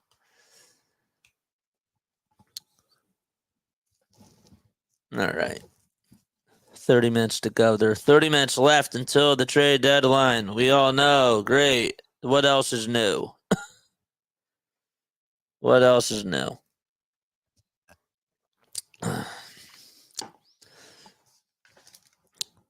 Somebody asked me in my chat, and I didn't get to this, and I apologize, but they brought up an interesting point. Are you willing, and this is not like nowhere near as big of a thing. I'm watching my phone. But Raphael Marchan, are you willing to give him a chance as the backup catcher to JT Realmuto? Or are you okay with Garrett Stubbs? If it's your personal preference, who do you prefer? I'm doing what Dave is, sleeping. Well, technically speaking, you're awake because if you're sleeping and you're typing, dude, like unconscious, I think that I would get. I hope you get an award for that because that's a talent. That's wild. Yes, you would take Raphael Marchan. Okay. Why would you take Marchan over Stubbs? Just out of curiosity. I would do Marchan. He's back up next year. Stubbs is gone after next year. I think that for the rest of this year, I'm okay with Garrett Stubbs being the backup catcher because really Marchan is not going to be this game-changing Adley Rutschman type of a player, So if we had that in our farm system, of course you would take that. Now, Adley actually hasn't really been doing too well over the last couple of months, and that's a whole nother story. But if you had a generational talent, trying to say, in your farm system, then yeah, I would call him up. And I'd have JT. I would be interested in having JT DH a little bit more. And then I guess you'd have to put Schwarber back in the outfield, which I wouldn't like. I don't know. But I'm just making up scenarios now. Just barroom talk. Barroom talk because this team is pissing me off. It's like you're talking to a girl, and yet like so you're talking to this girl, and it's like you really, really like want to get to know her, but it's like somebody else is talking to her, and it's like you're afraid to just like dive into this. And I don't know. I'm like mixing up my words right now because I'm so frustrated. But this team is confusing. That's really what they are. I was really trying to make an analogy, and it was a really horrible analogy. It was really, really horrible. That was a big you-know-what. Because Dave Dombrowski is doing that right now, and I'm sick and tired of it, and I really want to scream, and I really want to yell, but I can't right now because I have to hold back my energy because it drains me. It drains me. It does. I feel so drained just from watching this lack thereof aggressiveness. This team is pathetic. I won't downplay Stubbs' plate work. It's really good, and he calls more winning games than Marchan. As great as he is behind the plate, he's a good backup catcher, and I'm okay with it. That's not really like why you're losing games. But I'm just spitting out barroom talk here. Mitch, I still think that the Phillies can make it to the World Series. I'm just overall not happy. I'm just not feeling good right now. I still think that they can make it to the World Series. I'm just not happy with their last 3 weeks of play. If they don't make it to the World Series, I'm going to be mad.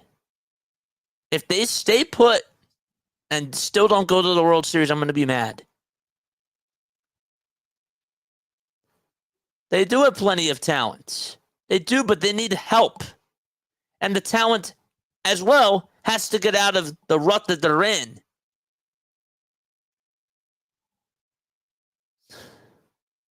I just want them to win. I just want them to win.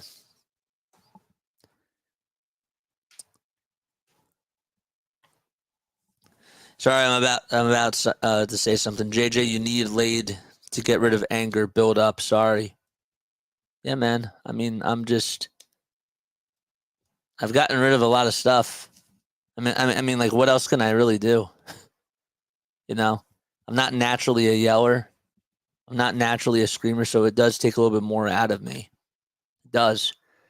But even if I just do all this yelling and stuff, what's that really going to do? Unless Dave is actually tuning into me, which I doubt.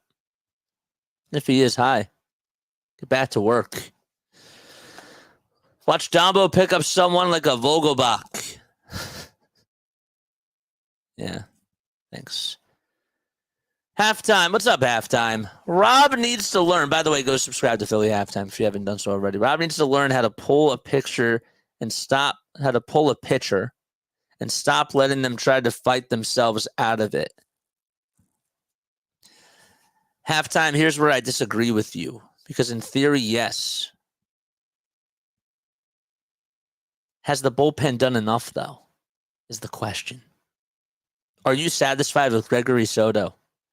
Are you satisfied with when he was here, Sir Anthony Dominguez? Are you satisfied with Jose Ruiz? Are you satisfied with Jose Alvarado? I'm not!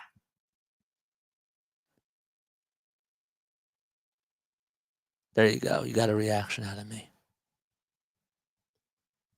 Kudos to you. I'm not happy.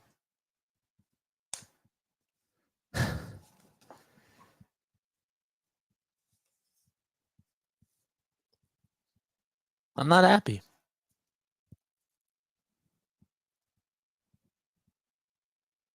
Nothing is going right.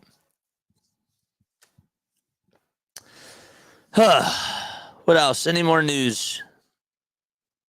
MLB deadline is already elite. I guess you can say it is elite. But one way it can improve is if MLB Pipeline did their midseason update early. Bro, I can't even get this technical. What's going on?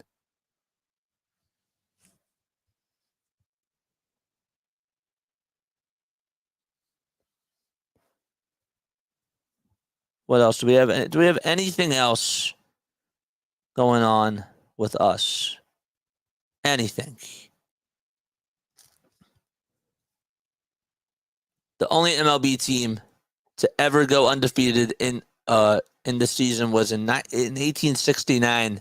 You can't expect them to win every game. They're number one, and they're 8 games ahead. Imagine being a 500 team and hearing that. You're letting them off the hook with how they've been playing over the last 3 weeks.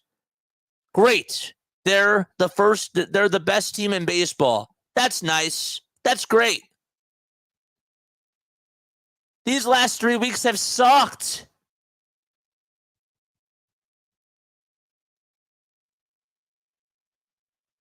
Mom, I love you, but sometimes I disagree with things. Like I can be mad at something that you know. I'm not just like calling out like my mom. Like I'm saying that there's people in my life that I love. I can disagree with them though on certain things, and I can be mad at them over certain things, and they can be mad at me over certain things that I've done. I still love them at the end of the day. I've loved this season overall, but now you're telling me that I can't be like angry about how these last 3 weeks have gone? You can't let that off the hook, man. 3 weeks is enough of a sample size for pretty much, I don't know, like a sixth of the season. I don't know. That's a sample size. Jeez. Of course I love being in first place, but I'd be lying to you if I'd say that I'm not enjoying this because, or I'd be lying to you if I said that I'm enjoying this. Why do I always mess that up? I do. I always seem to mess that type of stuff up.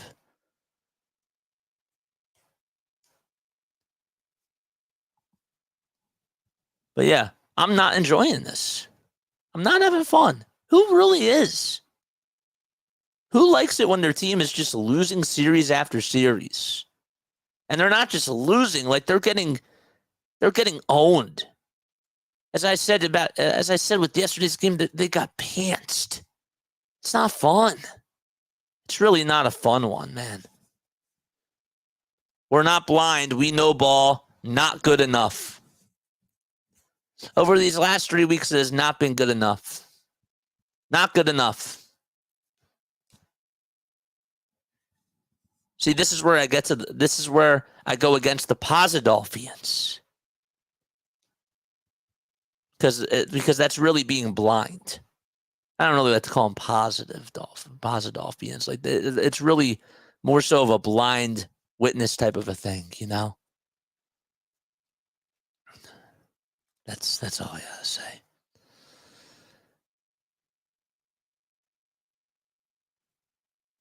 Luke Arcini. Bro, let's pull this up. Luke Arcani just tweeted this out. And I love Luke. I can't even be like super mad at this Phillies front office as of now. This deadline has been very, very weird. What are the White Sox and the Angels doing? What else? There was something that Baseball America just tweeted out. Charles McAdoo is reportedly a piece in this deal for the Isaiah Kiner-Falefa deal.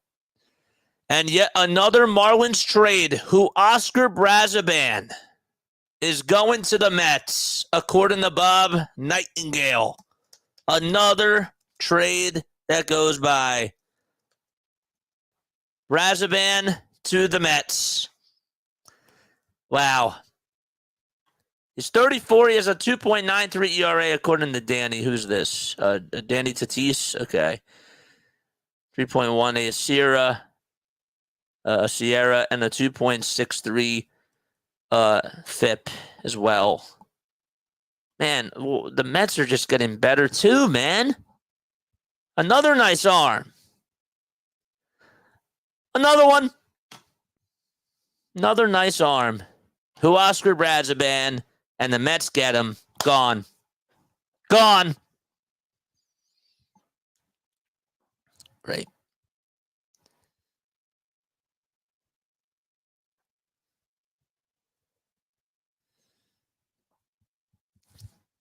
Great. Another one.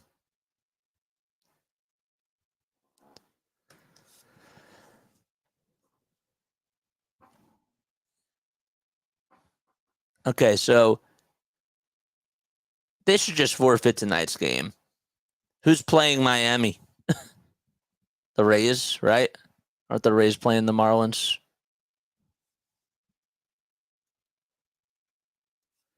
I've never heard of the guy till the trade. Bro, I know who Oscar Brazaban is. Do you understand that we played the Marlins a lot of times? Bro, he's a really good pitcher. I've seen him. Don't tell me I've never even heard of the guy. I literally study this. I do. I study this. So to say that I've never heard of him, that's a lie. Orioles are finalizing a deal to get Eloy Jimenez from the White Sox. Another one in the books, and there goes another outfielder. Great. According to Jeff Passan, Eloy Jimenez, this is... I mean, I really didn't even want Eloy. I would have taken him, though. Eloy Jimenez, man. Eloy Jimenez gone too. Wow. Great. Eloy, I didn't really want him, but just another outfielder. Yeah, I think the Rays play the Marlins. I was going to look that up, but more and more news just keeps coming. Guy was just there. The guy was there. Wake up call, and will not be sleeping beyond the sleeping bear of the Mets. What else? 15 more minutes, man.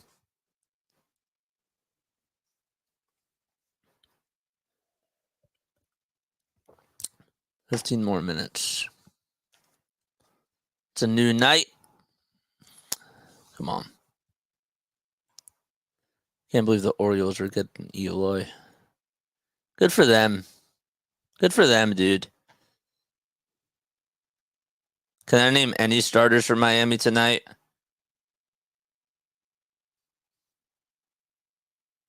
It's taking me a little bit of time to think, so there you go. There you go. I can't even think. I can't even think about other teams. I have a team to think about here, too. I still got to write down the lineups. But I'm not going off until like 6:10. You know? You're in your feelings. I understand. I'll just shut up. No, man. Like, I'm just saying, like... yeah, like, of course I've heard of the guy. Of course I know who Oscar Brazaban is. He's a really good pitcher. He is. I wasn't saying that he should be the number one trade target. Wasn't saying that. But the fact that I don't know who he is, of course I know who he is. He's a really good pitcher. He is. He's a very, very good pitcher. Of course I know who he is. We got a $5 super chat. There's a highlight for tonight, for sure, as well as all of y'all being here. Dumbo went parent mode on us. We have McDonald's at home. We got Taiwan Walker. Brian, thanks so much for the $5 super chat. Appreciate that, man. I do. I really, really do appreciate that. So, yeah, Eloy Jimenez just got the news that he is going to the O's. Salary dump. Jimenez was earning $13 million in his final year of a 6-year, $43 million contract, and the White Sox finally found a taker. Wow. All right, goddamn Chuck. What's up? What's up, Chuck? It's a long season. Got to lose some games just to make the weaknesses glaring. If you can see it from the stands, don't you think the players and the front office can see it too? Absolutely. But then you're not giving us the right for us to be mad. Of course, like we have feelings too. We're human. So, let us have a voice too. Because that's also sort of like a shut up type of a thing. That's not, I don't think that's how you're intending it to be at all. But that's the way that I would take it, Of course they probably feel frustrated. But we have a right to feel frustrated too. All right, we got a trade. We have got a trade. Dombrowski made a move, and it's not for Tanner Scott. It's for another Tanner. All right, we got a trade. Wow. We have a trade with White Sox pitcher Tanner Banks. A left-handed pitcher. Wow. The Phillies actually made a move and got Tanner Banks. Now, him I haven't heard of. I'll be honest with you. I have not heard of Tanner Banks. Tanner Banks from the White Sox going to the Phils. Wow. They got a lefty and not even a righty. Wow. Tanner Banks is a 4.13 ERA this year, according to Jeff Kerr. It doesn't tell the full story, but I have to look more into this. I will be honest, I don't know who Tanner Banks is. This was per Robert Murray. Wow. 4 prospects? Or are you saying like 4 prospects as a total? It's not Brent Rooker, says Phillies Baseball Talk. Wow. Tanner Banks.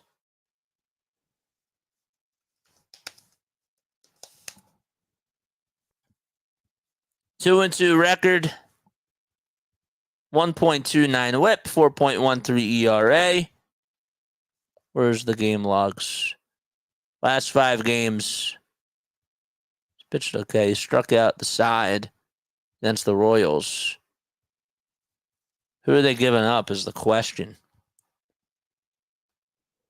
Great. Another Gregory Soto. Is that what it really seems like? I don't know if I'm going to go there. I really don't know who he is. Last year, 61 innings, 51 strikeouts. What did they look at his ERA from last year? 4.70 FIP. No. Where's his ERA? 4.43. 2 and 2. How many games has he pitched is the real question. 32 years old. Yep. I see. Tanner Banks in 2024, 41 appearances, 48 innings, 55 strikeouts. Left-handed hitters are just batting 184 off of Banks. Okay. Righties are batting 308, so he's another lefty. So that tells me that Gregory Soto is going bye-bye. Gregory Soto is going bye-bye. Remember, he plays for the White Sox. Correct. That's correct, too. Google's a hell of a tool, huh? It is. So, yeah. He can take up subs as innings. Yeah, they're right. Not wrong about that either. All right, we got another Tanner on our team. Not the Tanner that I wanted.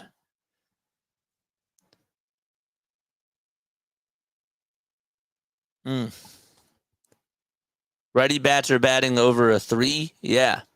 Over 300 against them. There it is. Tanner Banks. He's going to be a multi-inning reliever, according to Matt Gelb, who could return to starting at some point. Man. Wow. He could be returning to starting at some point, according to Matt Gelb. Wow. This is who we got, man. This is who we got. Tanner Banks in the pinstripes. Great.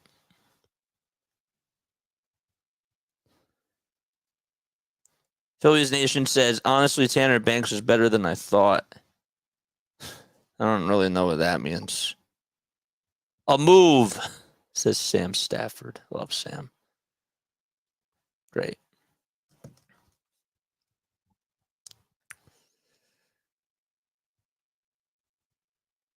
Phillies are trading William Bergolla to the White Sox for Tanner Banks. Don't even know who that is.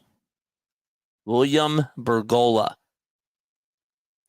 Ken Rosenthal just tweeted out that Garrett Crochet is not going to be traded from the White Sox.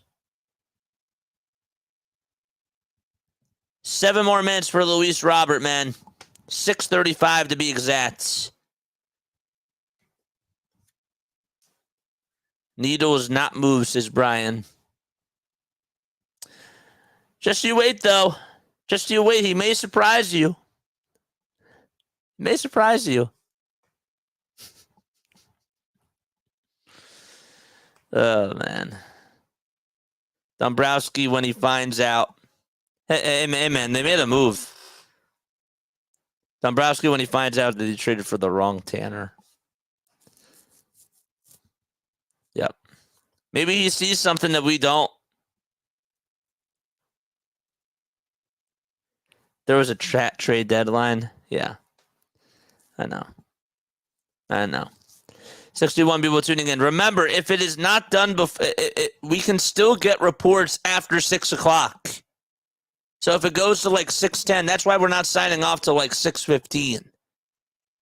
And I will give you my thoughts like after the game. I will have a pod that's going to come out later and talk about this.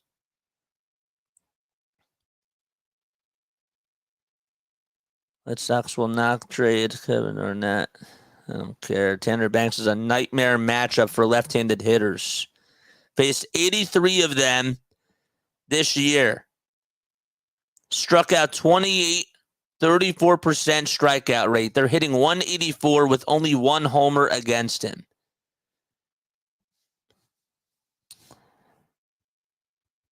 I wanted another righty, though.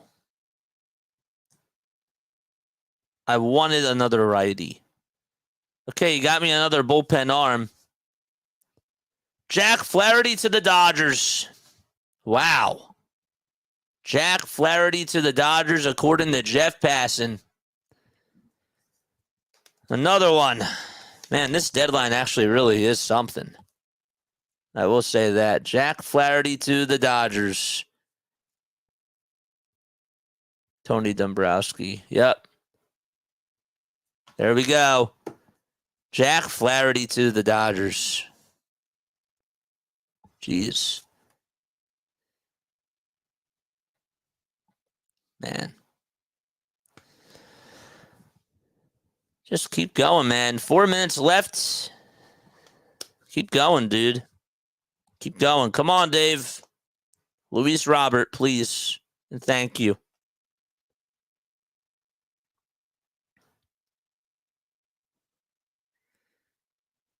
The Angels are the Chicago Bulls of the MLB.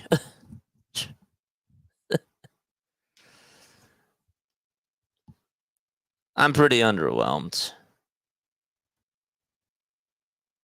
Jack Flaherty to the Dodgers. Wow. I don't really know how much that helps them either. And the Dodgers also just got Kevin Kiermaier. Huh. Where's he going to play? I mean, they don't really need an outfielder. What? Jeez. They got Kevin Kiermaier and Jack Flaherty. Kevin Kiermaier. What did they need Kevin Kiermaier for? Bro, they just moved Mookie Betts to shortstop. Like, bro.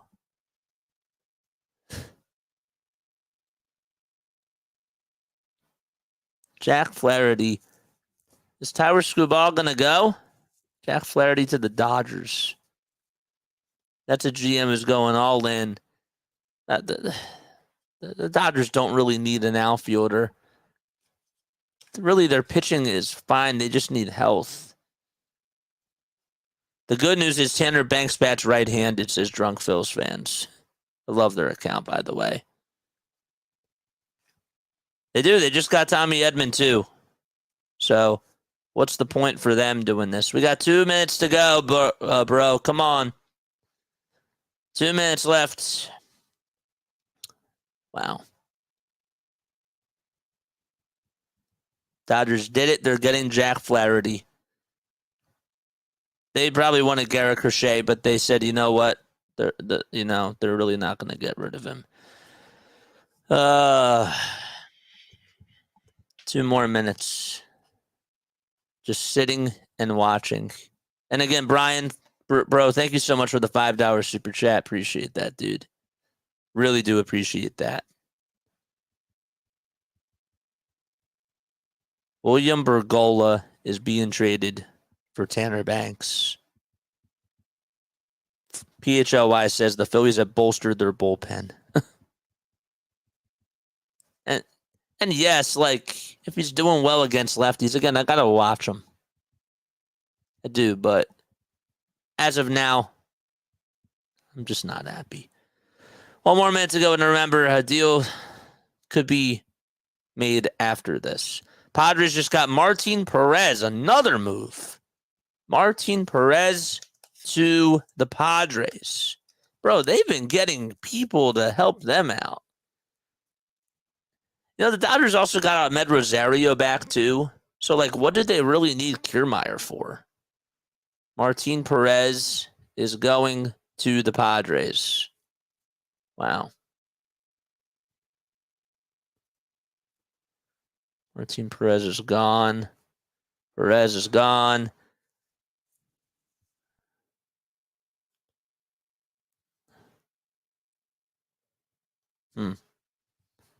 Martin Perez. Dylan Carlson is going to the Rays. There's an outfielder. Luis Garcia goes from the Angels to the Red Sox. Another one. More and more, man. Wow. Wow. Martin Perez went to the Padres. Yankees just got Enyo de los Santos, another Marlin. Another Marlin going to the Yankees.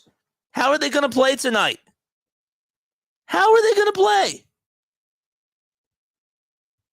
Enyo de los Santos, bro. Another arm. Tampa Bay just got Dylan Carlson. I would have taken Dylan Carlson. Phillies made another trade. That's John Clark. Come on, man. Dylan Carlson.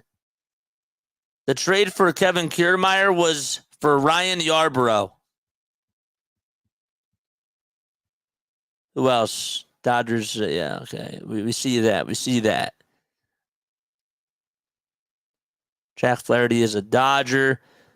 Rays just got Dylan Carlson from the Cardinals for reliever Sean Armstrong. Yankees got Aniel de los Santos. Wow. It ain't over. There could still be something else coming out within the next 5 minutes or so.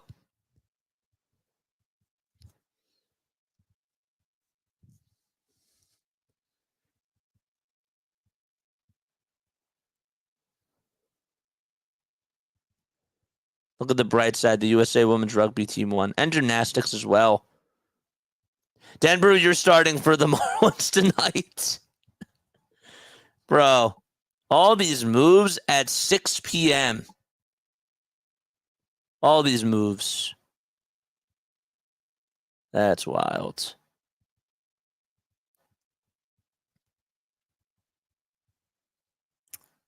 Wow.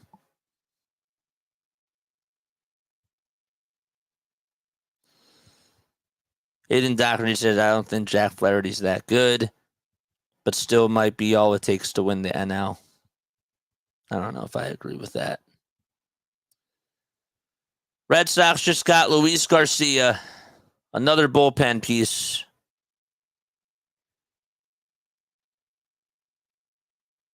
Jameson Taillon just is staying. That's the thing that I found really funny about the whole thing. Dylan Carlson headed to the Rays. All right, let's see if anything else is going to happen. If anything else comes in now.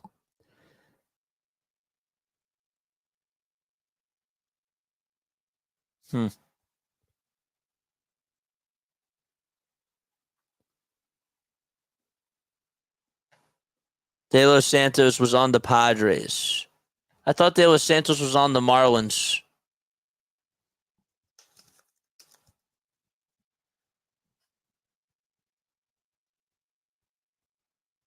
Could have sworn he was on the Marlins. If I was thinking of somebody else. Daniel De Los Santos. Let's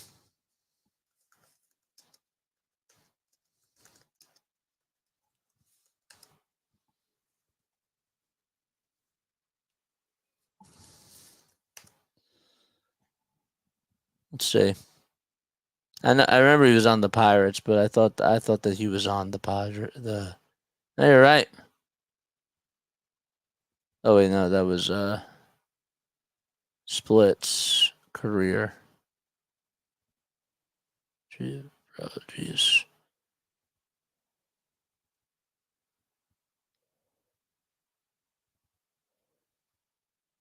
Just want to know what teams he played for. This is why ESPN is easier when it comes to looking at that type of stuff.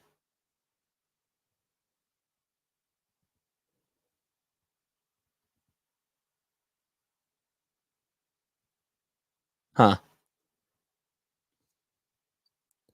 Yeah, you're right. He played for the Padres. You're right. All right. Kevin Kiermaier, welcome home to the Dodgers. 5 more minutes, and then it's probably officially done.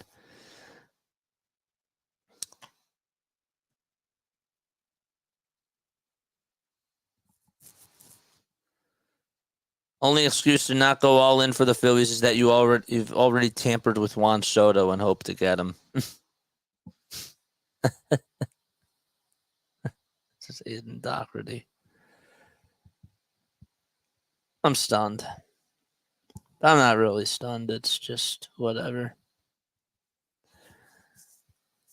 Couple more minutes, and then I'm out. Because then we got a game to call. And then I will come on after the game and voice my frustration. And probably give you a post-game analysis, too. Corey Seidman, here's something interesting. Well, let's take a look at this. Okay? Let's take a look at this. Where is it? Tanner Banks has recorded more than 3 outs in 16 of his 41 appearances. Wow, he's recorded more than 3 outs. Wow. That's really weird. 55 strikeouts in 48 innings. Would give the Phillies a 4th lefty in the bullpen and push guys like Junior Marte and Jose Ruiz down the depth chart.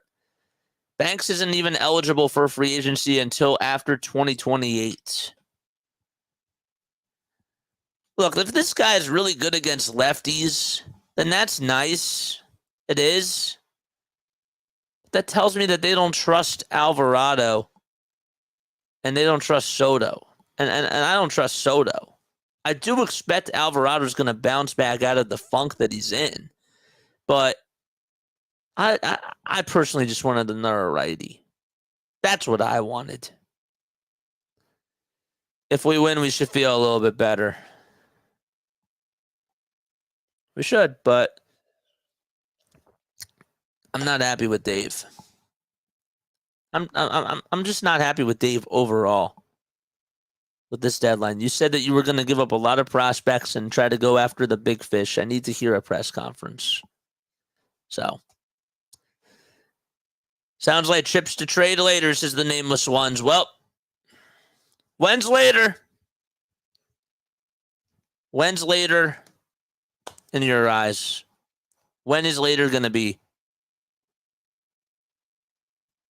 When is later? Just hold on to them forever.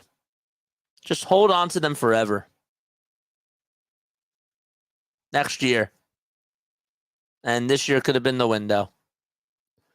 Robo managers now. Robo managers. Howie needs to have a chat with Dave. And look, Dave overall has done a very good job. I'm not saying fire Dave. I'm not saying get rid of Dave Dombrowski. I'm just disappointed that he didn't put the team in a better position to succeed, and he didn't keep his word that he was going to try to get rid of a lot of prospects to go out there and get the big fish. That's what I'm disappointed in.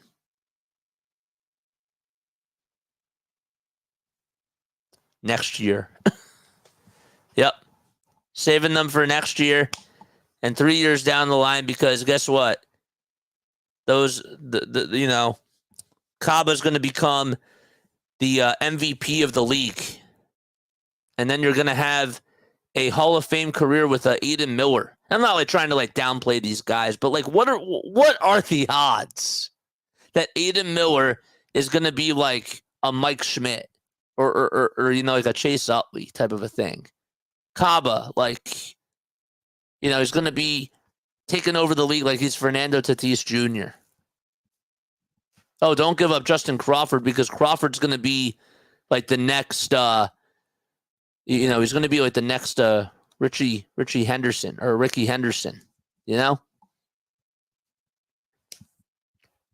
This is when you give up everybody. 2 words, Taijuan Walker. All right, so 6-10. It's done. It's done. No other moves are coming. We did have something else. The Reds have how about this? We did have something come in. The Reds have acquired Austin Slater. They just traded Austin Slater to the Orioles. That just came in. How about that? The Orioles making a last-minute move. The Giants just made a move. They just got Marchan. Okay, I'm not done yet. Okay, let's see. Marchan just went to the Giants. Tigers traded him, another outfielder gone. Wow.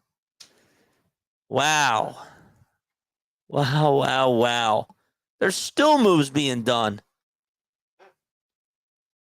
Tigers just got Marchan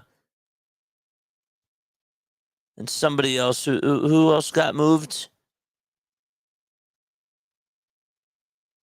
Somebody else got moved. Wow. Marchan. Reds have gotten Austin Slater. Austin Slater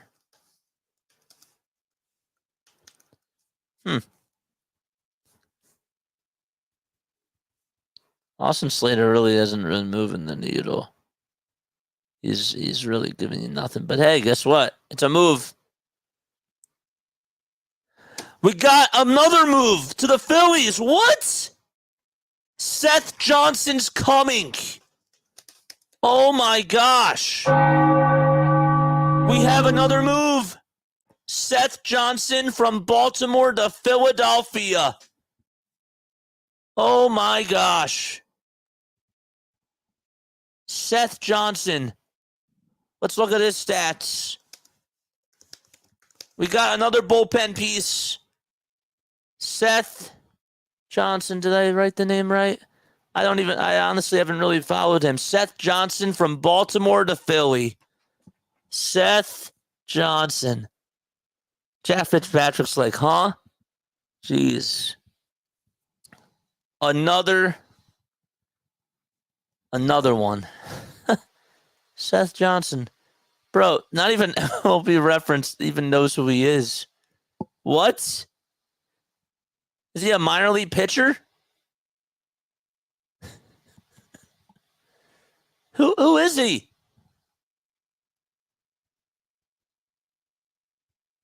Seth Johnson headed from Baltimore to Philly. Okay, we're not done. I was ready to end this thing, but we're not done. He's AA. Is he really AA? Wow. Tanner Banks and Seth Johnson. Philly's got another arm. Yeah. I was literally just going to call it. Is Seth Johnson really a AA player? Who is he? Bowie Bay Sox. Bro, we're really trying to build up this future. Bright future now. D-backs just made a move now. They got Dylan Floro from the Nationals. At least he's a major league player. Dylan Floro.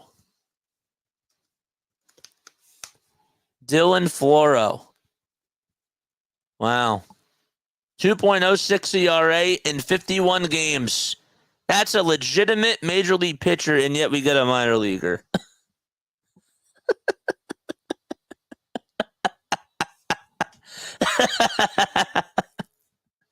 This is laughable, man. It really is. It's so laughable. Bro, it's 6:12 and the deadline ended at 6. Wow. Dylan Floro. D-backs got better. D-backs made some good moves. A left-handed specialist. That's who he is. A left-handed specialist.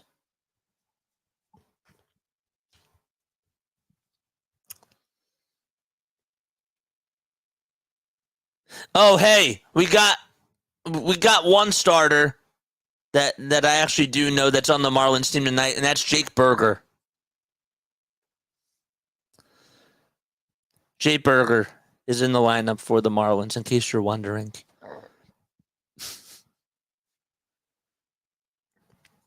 Dylan Floro from the Nationals to the Diamondbacks. Yeah. Don't get the major league guy. Just go get the minor league guy. Sure. And this is like nothing against. It's nothing against him. I'm in a win now mode, dude. Am I skipping the game tonight? Heck no. Heck no. We're just continuing to do this until the game starts. It starts at 6:40. Of course we're doing the game tonight. Are you kidding me? We're just doing a trade deadline special. Seth Johnson has a 2.63 ERA and 18 starts for the Bowie Bay Sox this year. Phillies are sending Gregory Soto to the Orioles. I figured that's what it was. Gregory Soto is in the deal. I knew that as soon as they got this new left-handed pitcher, that they were going to send Gregory Soto bye-bye. Honestly, I don't really care. Gregory Soto is gone. Bye, Greg. Farewell. I'll miss all the times that you made things very hectic. I will actually give him a proper goodbye. Because honestly, like when he first came here, I was really excited about it. Addition by subtraction. So Gregory Soto is gone. Mike says he was definitely a clubhouse problem. I don't know if I agree with that. My eye is literally twitching right now. The Orioles, man, like they're making this like new Phillies team, bro. They got Zach Eflin, they got Craig Kimbrell, Sir Anthony Dominguez, and now they're adding Gregory Soto. It's like the Phillies rebels or something. Funny. Drunk Phillies fan says Dave really hit it out of the park. The Phillies got a 9-hitter, a mop-up reliever, and a guy who could close rarely because his team was awful. Grease the polls. They got Pache, too. Yeah, they did. Oh, I said Zach Eflin.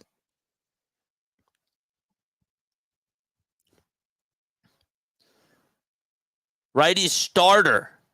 So he's a starter. He's not even... Yeah, Seth Johnson is a righty starter. He's not even a bullpen piece. Jeez. So here's the official report by Jeff Passan.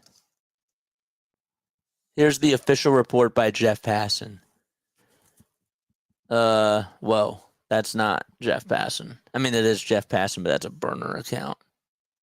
It's 6:18 p.m., and yet we still have moves going after this deadline. This deadline has honestly been pretty sick. Really. It has been pretty good. I can't sugarcoat that now. Orioles are acquiring left-handed pitcher Gregory Soto from the Phillies for right-handed pitcher prospect Seth Johnson. Okay. At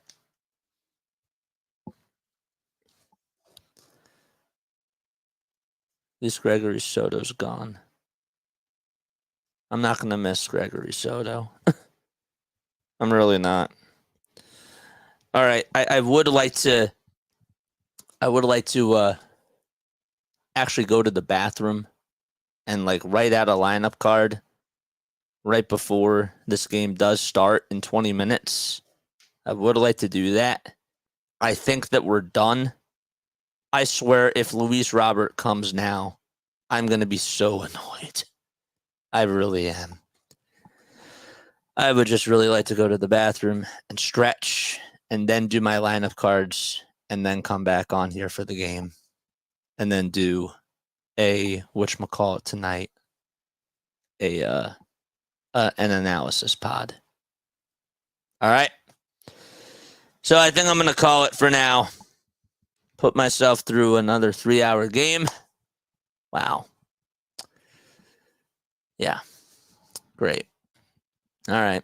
I was literally about ready to sign off, and of course, there were moves that happened. If you don't come out in 20, I'll call it the Coast Guard. Thanks, Mike. JJ, come on my podcast tonight. I know Darth Pooh's joking now. Tonight, I can't. Okay, tonight, I'm a little bit busy. I'm a little busy tonight. You're funny, though. You're really funny. Robo podcasters now. Oh, man. All right. I'm going to call it for now. What a deadline, though, honestly. Like, I put in my baseball cap on. This was a really good deadline. A really, really good deadline. Bro, it was 6:18. 18 minutes past the deadline, and yet there were still moves being made. That's pretty cool, man. That's pretty cool. Bob Nightingale, I wanted to see what he said real quick about this. Oh, yeah, from minor leaguer Seth Johnson. Okay. Orioles have reportedly acquired Gregory Soto. We all know.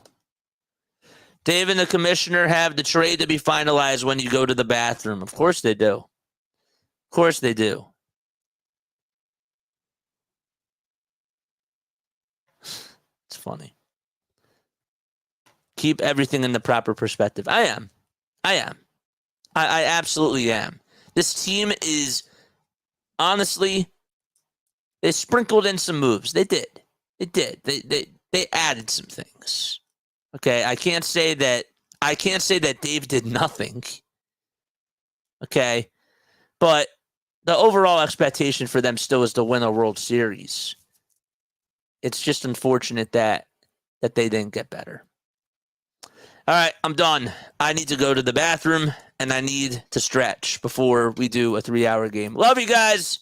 Catch you all on the next one. Goodbye.